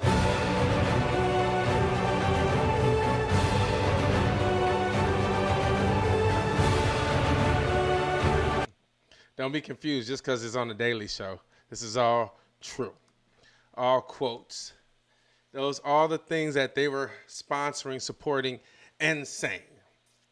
So, I wanted to give you that context because it's going to help you as we look at this video that he did today. And this is propaganda. This is how scary it is because it starts to show you how when you're in his position, I mean, he understands media. Got to give him that. He knows how to use it. And imagine him being the president because once he can call any type of press conference and everyone's coming and it's going on every channel. And this is a video, and I guarantee this video is going to be out. You're going to be seeing this more. Based on everything you just saw, now look at this video. He's right now he's responding to an article by the New York Times that he's upset about, and it's called "He Could Have Seen What Was Coming Behind Trump's Failure to the Virus." So right now he's upset. I'm gonna read a little bit of this after the video, but right now he's upset at this article that came out going against him, saying that he should have done more. He should have been. Y'all didn't even see the article, huh? My bad. Here you go, the article right here. So the article, it says that he could have seen what was coming behind Trump's failure on the virus. And so, like I said, I'll read this in a little bit after we watch this video. And so right now, Trump is responding to this article. Obviously, y'all know he doesn't like the New York Times until they write something good about him. So check this out, and then we'll see. We'll talk about it. That the Democrats and the media called xenophobic. Now, Joe Biden said he's a racist. Called me a racist because I said we're shutting down entry from China. We're shutting it down. He called me xenophobic, and he called me a racist and other things. Since then, on a Friday night 2 weeks ago, Joe Biden issued a statement. It wasn't him. He didn't write it. I'm sure he doesn't even know that it was issued. But the people from his campaign, who are smart, people that write his little PR releases are pretty smart, reasonably good, not the best, but they're not bad. But they issued a statement saying that Joe Biden agrees that that President Trump was right to close it down to China. Now, he did that. Now, he issued it on a Friday night. We've all heard about that, John, Friday nights, right? In fact, his was later Friday night than I ever released mine on Friday nights, okay? So he did it pretty late. I mean, like at 11 o'clock in the evening or something. It's pretty late. Anyway, so Joe Biden issued, and it's one of those things. But in February, Nancy Pelosi said we should come to Chinatown. This is late February. Come to Chinatown. We think it's very safe. Come here. Let's all have the big parade, Chinatown parade, probably referring to San Francisco. He's going on a little rant. And that's it. But I took this action early. And so the story in the New York Times was a total fake. It's a fake newspaper, and they write fake stories. And someday, hopefully in 5 years when I'm not here, those papers are all going out of business because nobody's going to want to read them. But now they like them because they write about me. Now, with that, I have a couple of we have a few clips that we're just going to put up. We could turn the lights a little bit lower. I think you'll find them interesting. And then we'll answer some questions. I'll ask you some questions. Think about what I just showed you. Because you're so guilty, but forget it. But most importantly, we're going to get back onto the reason we're here, which is the success we're having. Okay? Please, you could put it on. Thank you. People should be more concerned right now with the flu in this country. A lot of people are concerned about the coronavirus because they're hearing a lot of news about it right now. But the reality is, comparing it to the flu, for example, it's not even close to being at that stage. What if it is worse? Is this a moment where maybe countries put politics aside, a little bit of pride aside, and do we have U.S. officials, should U.S. professionals such as yourself get involved? How worried should Americans be about coronavirus? Coronavirus is not going to cause a major issue in the United States.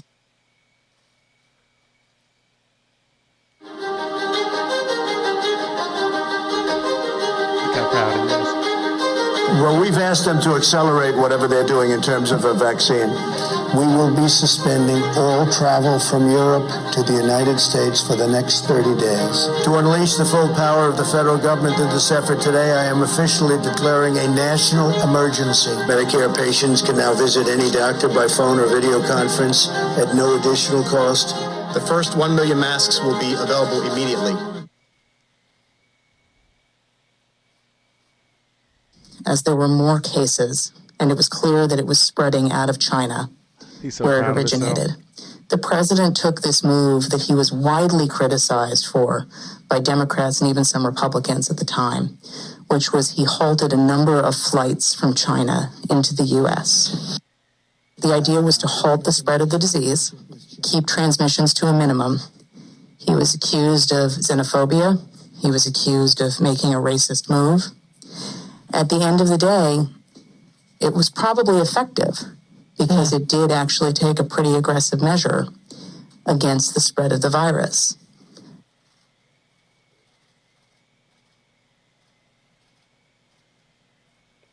His team is on it. They've been responsive late at night, early in the morning, and they've thus far been doing everything that they can do, and I want to say thank you.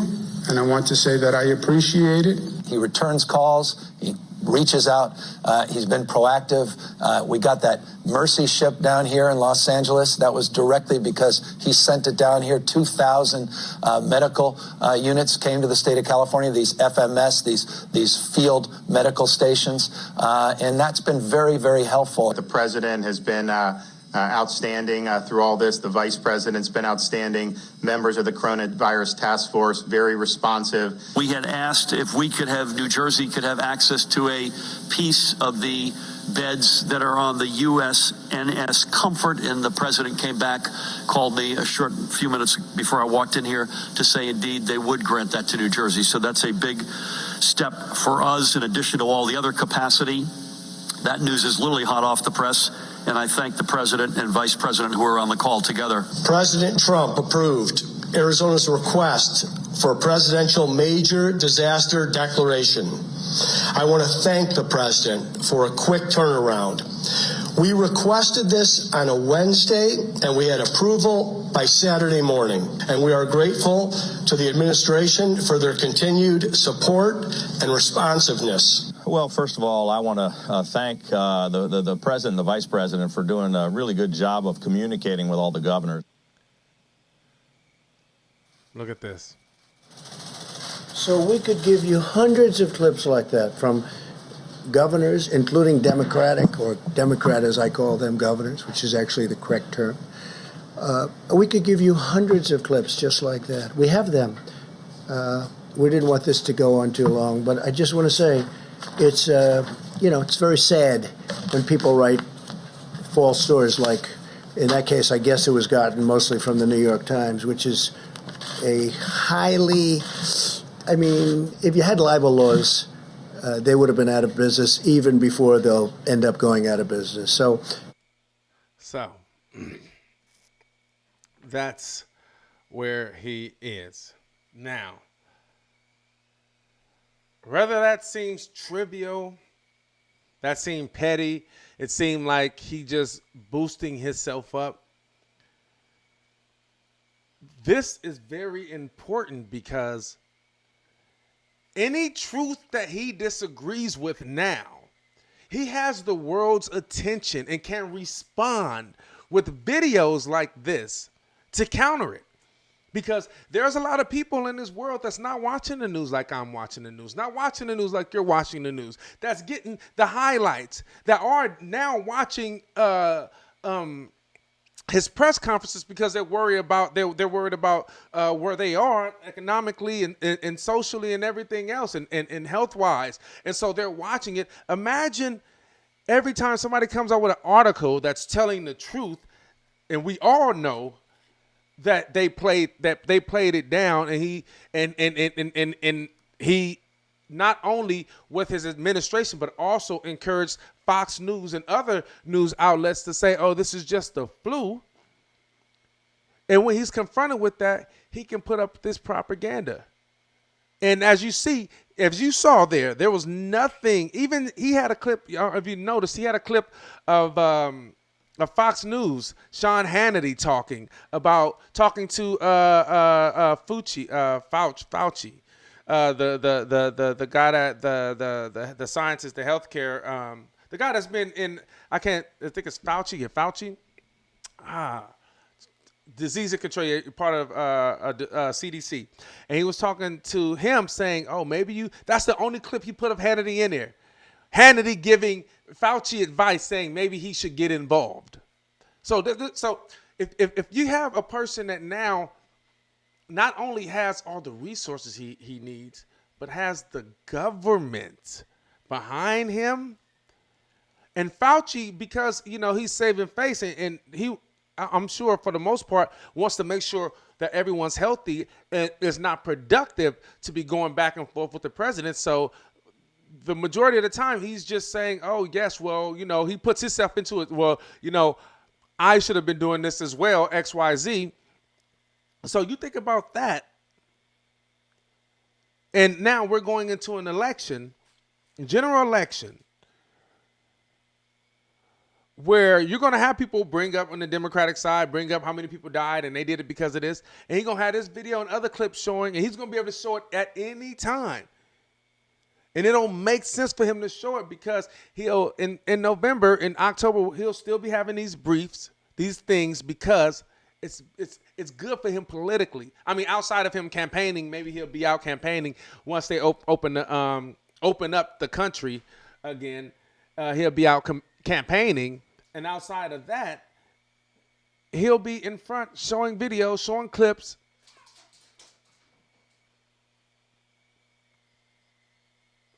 I have this. My cat, something's wrong with my cat. My cat, I don't know what it is, but early in the mornings and sometimes throughout the day, he just starts sprinting back and forth like out of the blue for some reason.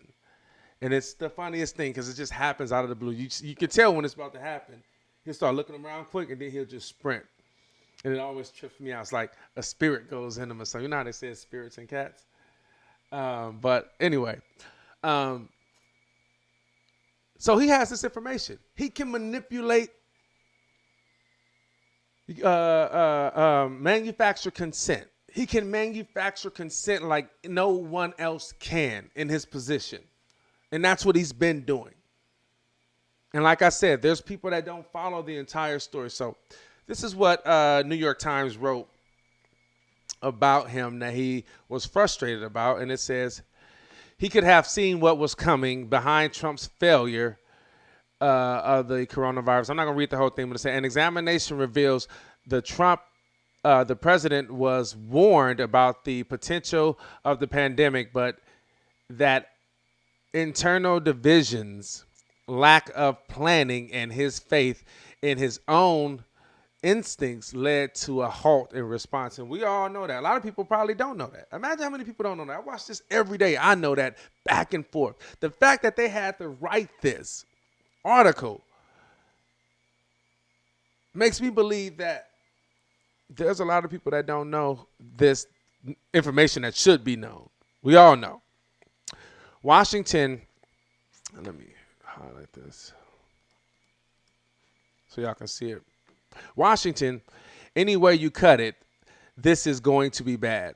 A senior medical advisor of the Department of Veterans Affairs, Dr. Carter Mercer, wrote in the night of January 28th in an email to a group of public health experts scattered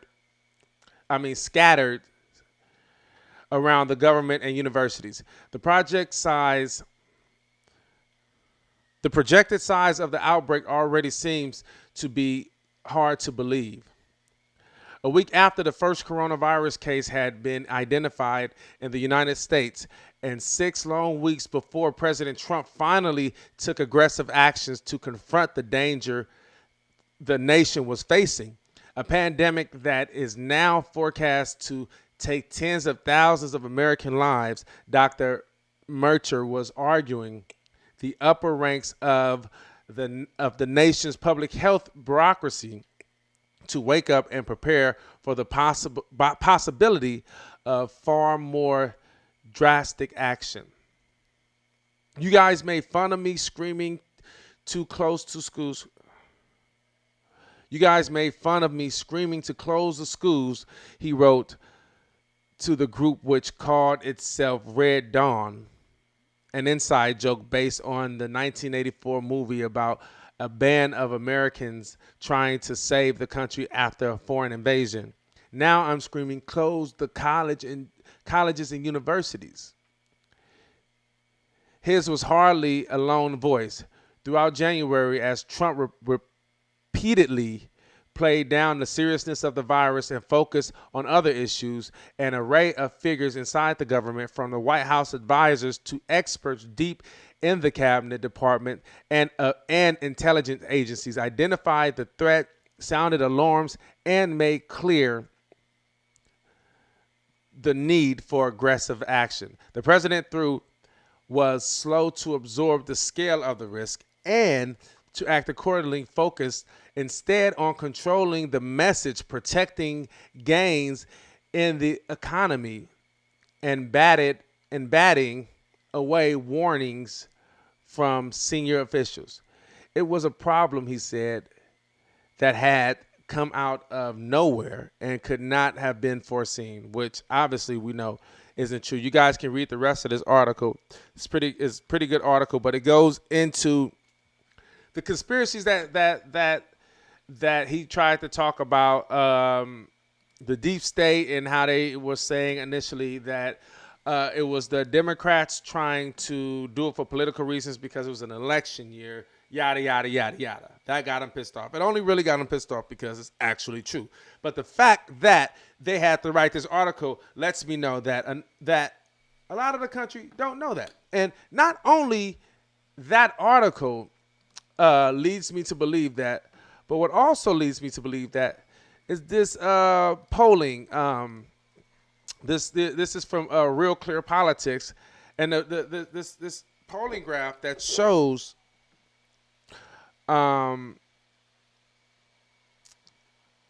where I'm just looking at my cat. He tripping. He got me nervous. Shit.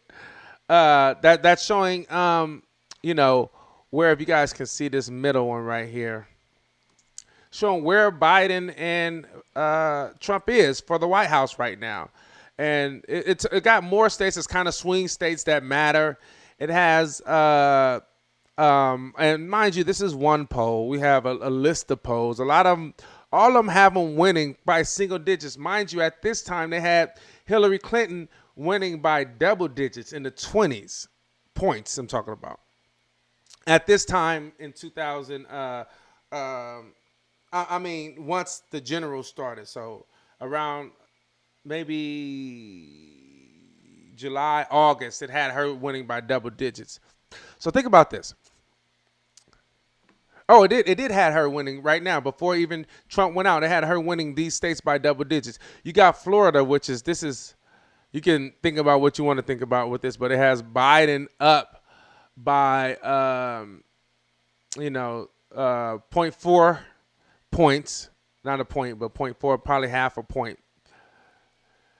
But it has him up in Wisconsin, has Biden up in Pennsylvania, which those are all swing states. But so check this out.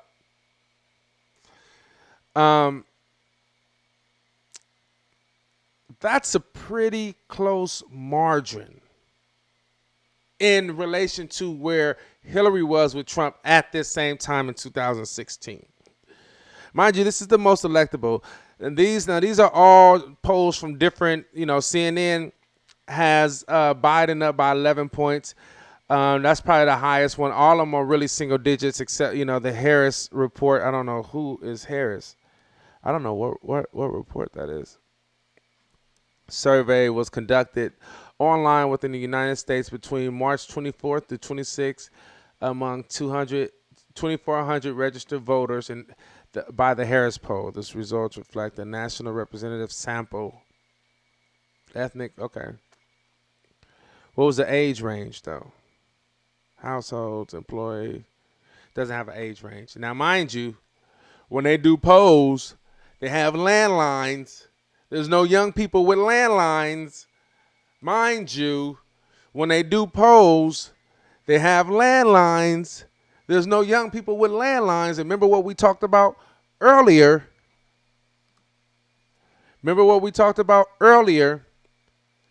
Biden, 30% favorability. He has Trump beating him now with young voters, 18 to 34. And just to reiterate the contrast, in 2008, Obama had 66%. That's 2/3 of the young vote. Hillary, even though she lost, had 55%. 55% of the young vote.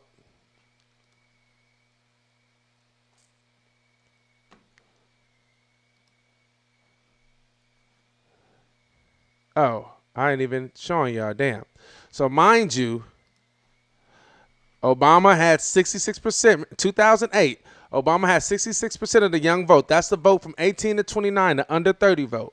You had Hillary Clinton in 2016 had 55% of the young vote. I read this earlier, so that's why I'm going through it fast. 55% of the young vote. She still lost. Now you have Joe Biden with 30% of the young vote. Mind you, at this time in 2016, Donald Trump had 37% of the millennial electorate. That's the people that actually voted. So, hold on. You know what I have to do? I have to bring this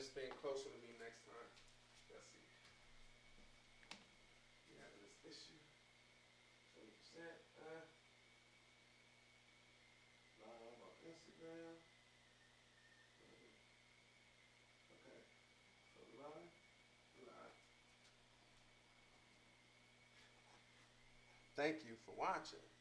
We ain't live no more? My bad, y'all.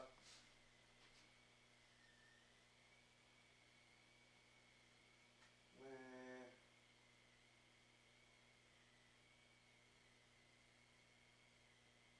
So we gotta go live.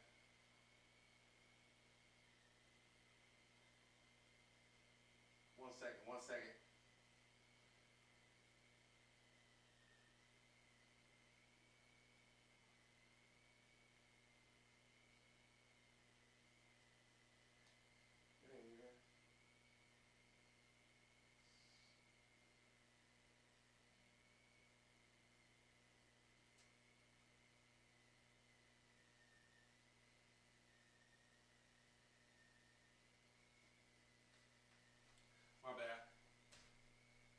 bad.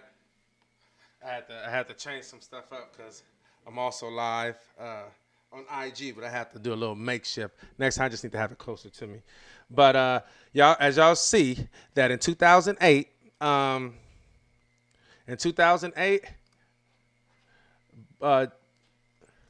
Obama won 2/3 of the young vote. That's the vote. That's the voter age 18 to 29. And just making sure I'm live right now. Is it telling me I'm live? Should be live. It ain't telling me nothing. I was making sure I'm live, y'all. They trying to hate on me. It's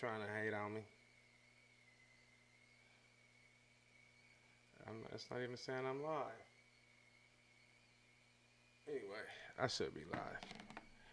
Okay, yeah, so it's saying, oh, it just started. Okay, it's on there now. My bad. So in 2008, Obama had 2/3 of the young vote. Hillary Clinton had 55% of the young vote. That's over half. At that same time, Trump had 37% of the young vote, right? And you measure that up against right now with Biden having 30% of the young vote. He's favorable. I just say favorable. It's not a vote. It's favorability, which matters. So think about that and having to get people. And to his credit, there's going to be some people that's just going to vote for Biden. Like, a lot of people don't like him, but they're going to vote for him. So some of that 49% are still going to vote for him, so that we can just call that true. That's completely true, and we know that. So I ain't going to even try to play games as if you're not going to have some of that 49% still vote for Biden. But he got an uphill battle. He really has an uphill battle. And he has an uphill battle with the person that knows media, that control. That's what he's been doing is media. Think about media has been his outlet since even before the Central Park 5. Trump is the one to put out the article about Central Park 5. He's always used the media. That's why him and the Inquirer like this. When all that stuff happened when he first got into office, and you had the two owners of the Inquirer being had to speak to the FBI about stuff, and they had all these stories. They had these stories about Trump would get stories like about him. He would pay to get them like deaded. That's why they have that relationship. So he knows media. He knows how to use media. And he's going to press every issue. Biden hasn't been vetted enough to be running for president. A lot of his stuff hasn't came out yet, really. Think about all the campaigns that's happened up until this day. Nobody really knows. We was in Michigan. No one was talking about how he lied about saying that he was a part of the civil rights movement, that he marched in the civil rights. No one brought that up. No one brought up the fact that he was lying, saying that he was arrested with Nelson Mandela. Do you not think Trump won't bring that up? Of course he will. He hasn't been vetted enough. And it's not the right time. It's good we got it all out there. Everybody knows. It was brought up in it, and they still voted for me. Versus oh, we're going into a general election, and not even half the things, what people have been talking about is not even half the things that's in your history, bro, your recent history. And they don't have to contend with. They really, I think the problem with the Democratic Party is that they feel that, just like Lawrence O'Donnell said, the left has nowhere to go and people are just going to vote. People hate Trump that much that they're just going to vote. They hate you as much. They feel like you control the media. Think about the majority of Bernie Sanders supporters felt that MSNBC, if not endorsing him, definitely, not like verbally endorsing him, definitely by way of media and how they treated Bernie Sanders, endorsed Biden. Like they were a part of his campaign. So they don't like the media as much as they distrust the media as much as Trump supporters. And they're going to be like, yep. When Trump starts talking about the media, they're going to be like, yep. They was lying about this. They didn't even talk to Tara Reid. You know what I'm saying? And my friend of mine, I need to read the article before I talk about it, but he said the article, I guess the New York Times mentioned something or brought something up about Tara Reid, but they didn't bring it up at all. And all this is going to come out. And he's going to have to, they will have to talk about it. They will have to confront it. What was it? The other thing I wanted to show y'all about the people. So you got a trust issue with the media. You have now 30%, 13%. Now this is the Gallup poll. This is what CNN uses. It's on here. I think the CNN used the Gallup poll. The CNN, or do they do their own polls, or do they have a Gallup? Do they use a Gallup poll? Studies conducted with CNN. This is the Gallup poll is another polling place that do a lot of different type of polling, and they're credible as well. I'm so eager to see what my cat is doing. I just hear noise. I know he in there messing up. I just hear noise. But the Gallup poll says Americans trust in mass media. Edge is down 41%.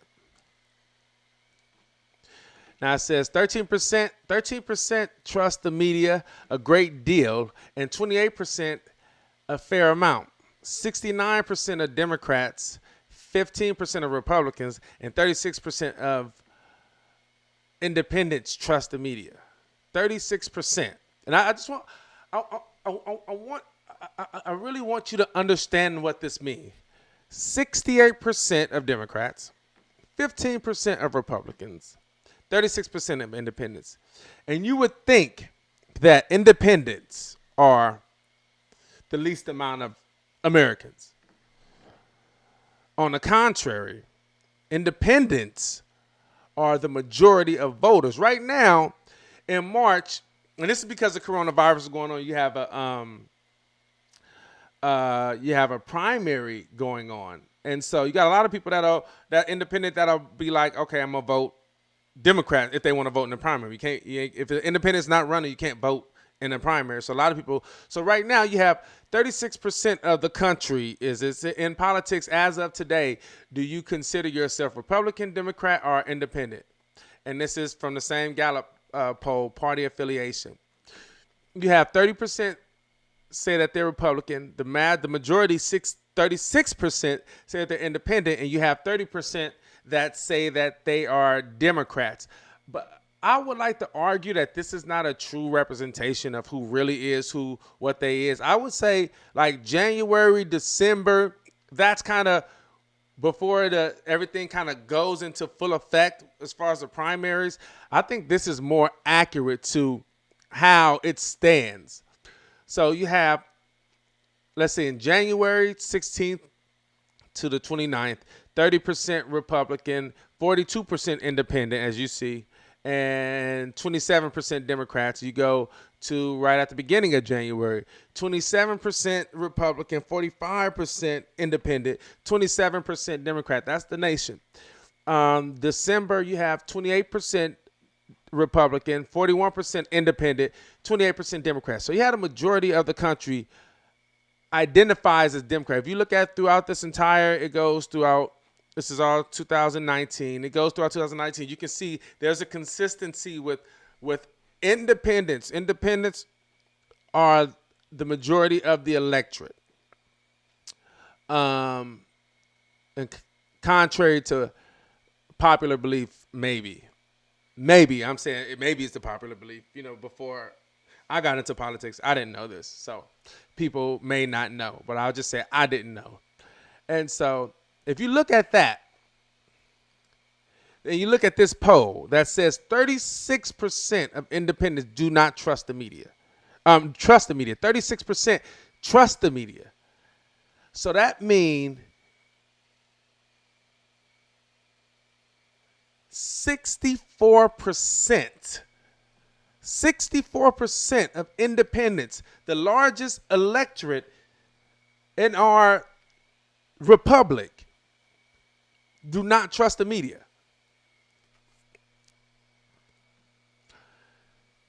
15%, you got, so that's 85% of Republicans don't trust the media. And then you got 31% of Democrats don't trust the media. So are you telling me that when Trump get in front of that bully pulpit and everybody's looking at him and he say, fuck the media, they lying and they doing this, and I'm going to show you these clips, and this is what really going on. This is what Cuomo said. This is what he said. This is what that governor said. Once I knew, I acted.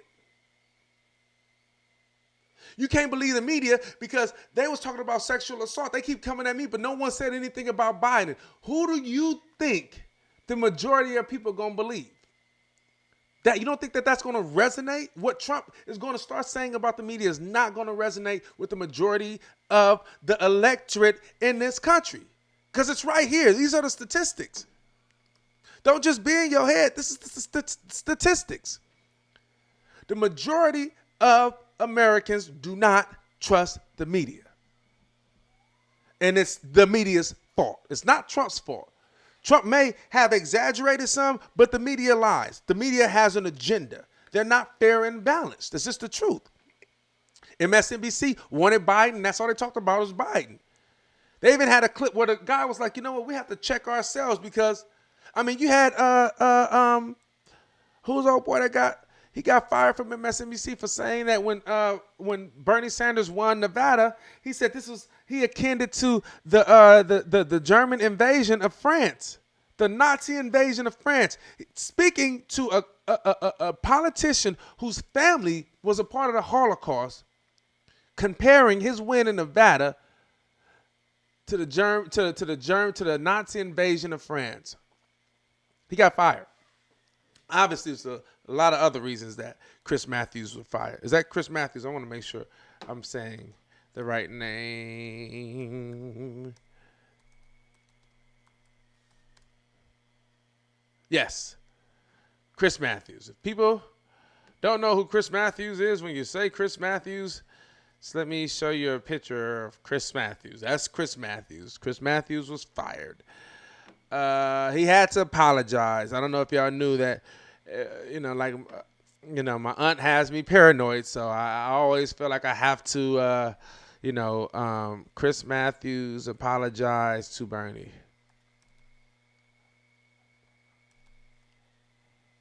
Oh, Chris Matthews.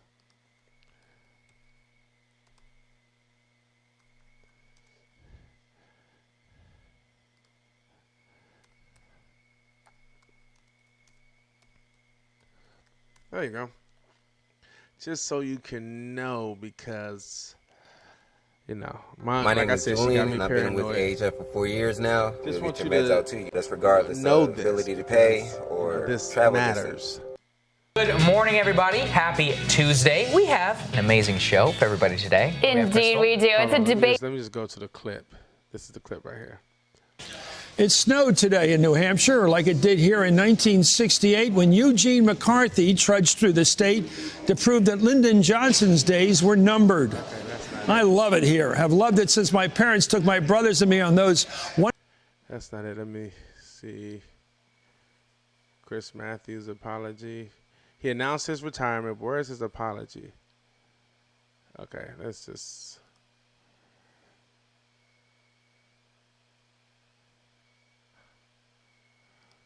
Debate Day show, so we got lots of good stuff coming out of South Carolina. We Apologized last night. Let's take a listen. Before getting into tonight's news, I want to say something quite important and personal. As I watched the one-sided results of Saturday's Democratic caucus in Nevada, I reached for an historical analogy and used a bad one. I was wrong to refer to an event from the last days, or actually the first days of World War II. Senator Sanders, I'm sorry for comparing anything from that tragic era in which so many suffered, especially the Jewish people, to an electoral result in which you were the well-deserved winner. This is going to be a hard-fought, heated campaign of ideas. In the days and weeks and months ahead, I will strive to do a better job myself of elevating the political discussion. Congratulations, by the way, to you, Senator Sanders, and to your supporters on a tremendous win down in Nevada. Well, I don't really know what what do you make of that? You used to work there. Well, look, first of all, it was. So, and then he retires 2 weeks later. Let me start with my headline tonight. I'm retiring. This is the last hardball on MSNBC, and obviously, this isn't for lack of interest in politics. As you can tell, I've loved every minute of my 20 years as host of Hardball. Every morning I read the papers, and I'm gung-ho to get to work. Not many people have had this privilege. I love working with my producers and the discussions we have over how to report the news. And I love having this connection with you, the good people who watch.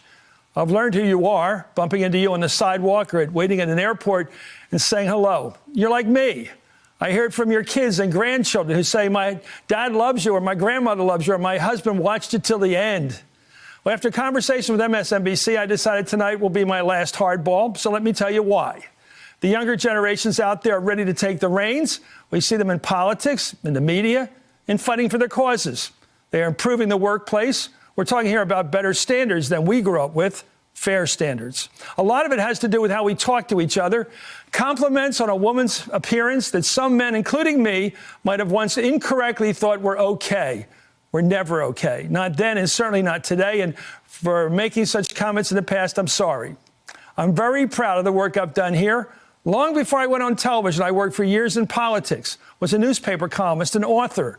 I'm working on another book. I'll continue to write and talk about politics and cheer on. Obviously, Me Too didn't mean nothing to Chris Matthews.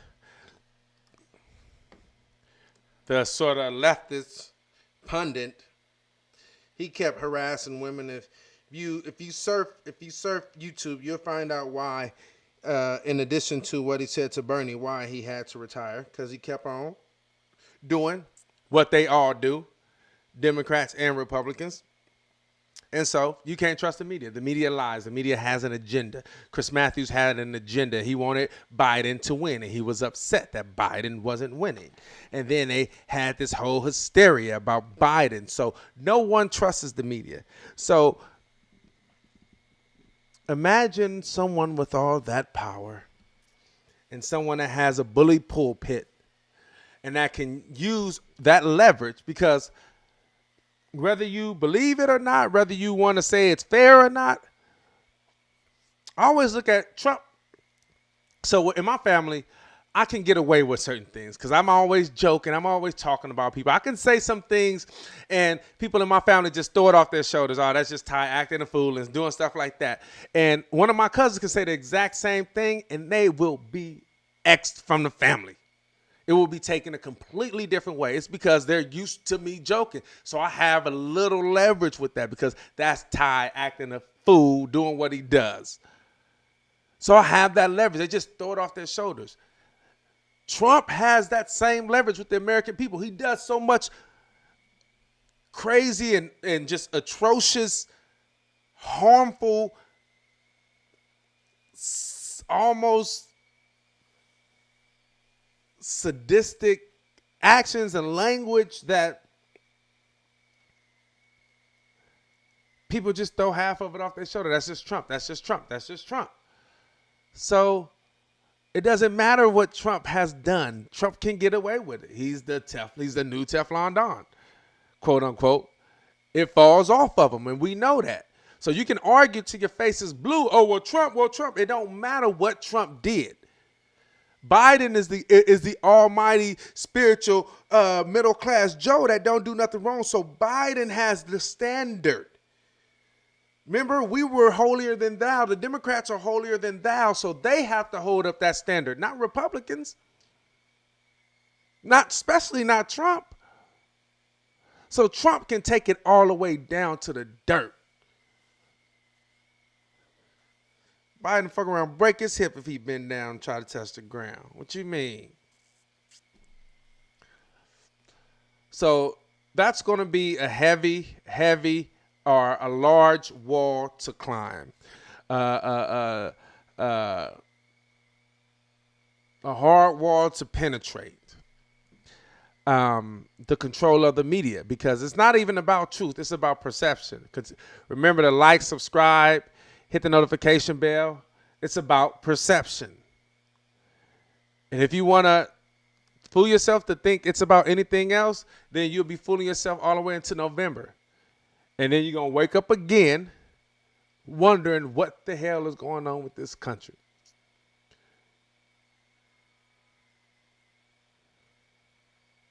Y'all put yourselves in this position to have a candidate there that wasn't vetted, that the majority of people, when I went to Michigan, the majority of people that voted for him didn't know that he lied. They was offended by him lying about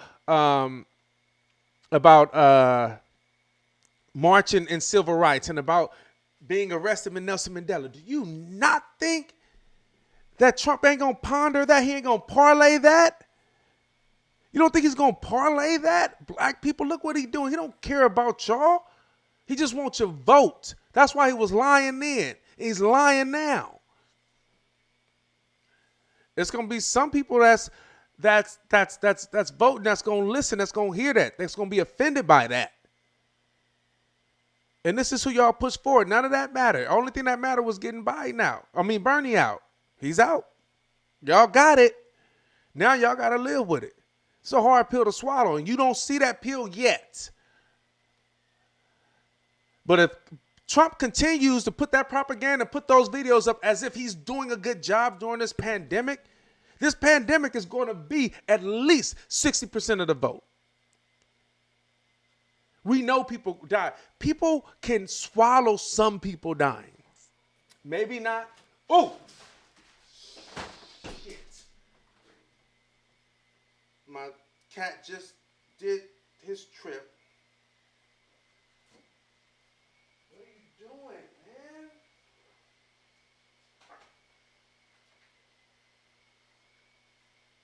What are you doing?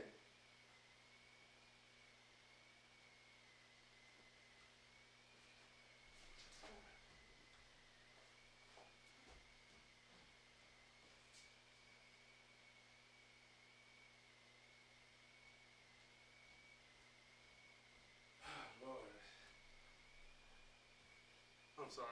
He just knocked over everything. He's a special one. He's a little kid, though. He's only, he's like 2. You don't know no better. This is what I use. He's scared of this for some reason. Just a spray bottle with water in it, and it'll scare him. But, Jesus Christ, he knocked over the light. But anyway, this is what you got to deal with. This is what you're dealing with now. It's yours. You got it. It's yours. It's yours. Democratic Party, this is yours. This is your baby. Take care of it and deal with it. I want to see how you deal with it. You better stop it. Don't come over here and try to cuddle up on me, punk. What you want? See, he always do this punk shit. He'll do something bad, and then he'll come over here and just say, look at him. See, now we about to get off because you tripping. So, but anyway, if the Republicans think that they're going to be able to get away with something, hold on. Breeze into this because people hate Trump. When people get used to stuff, people get used to it. If Trump can politicize and then put out propaganda to say, no, I did the right thing, and he's the one that's getting the majority. Remember, he really won because people, MSNBC, CNN, Fox News, was just sitting with a camera on his platform waiting for him to show up to some rally. If he can parlay all this and get all this media coverage to go against an article like the New York Times that says he didn't act in time and says, yes, we did. And then he got sound clips of governors saying, yes, he did do good. If he can do that and continue to do that, he's gonna win. For real. Ain't that right? You little bad so-and-so. So we about to go. Y'all remember, like, follow, share, hit the subscribe button. What you gonna say? Say something. Say.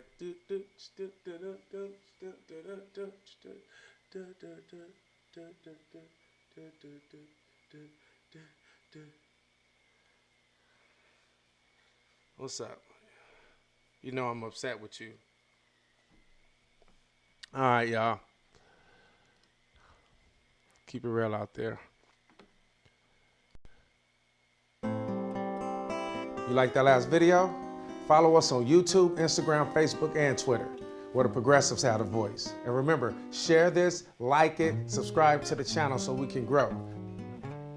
The Section Independent, that part.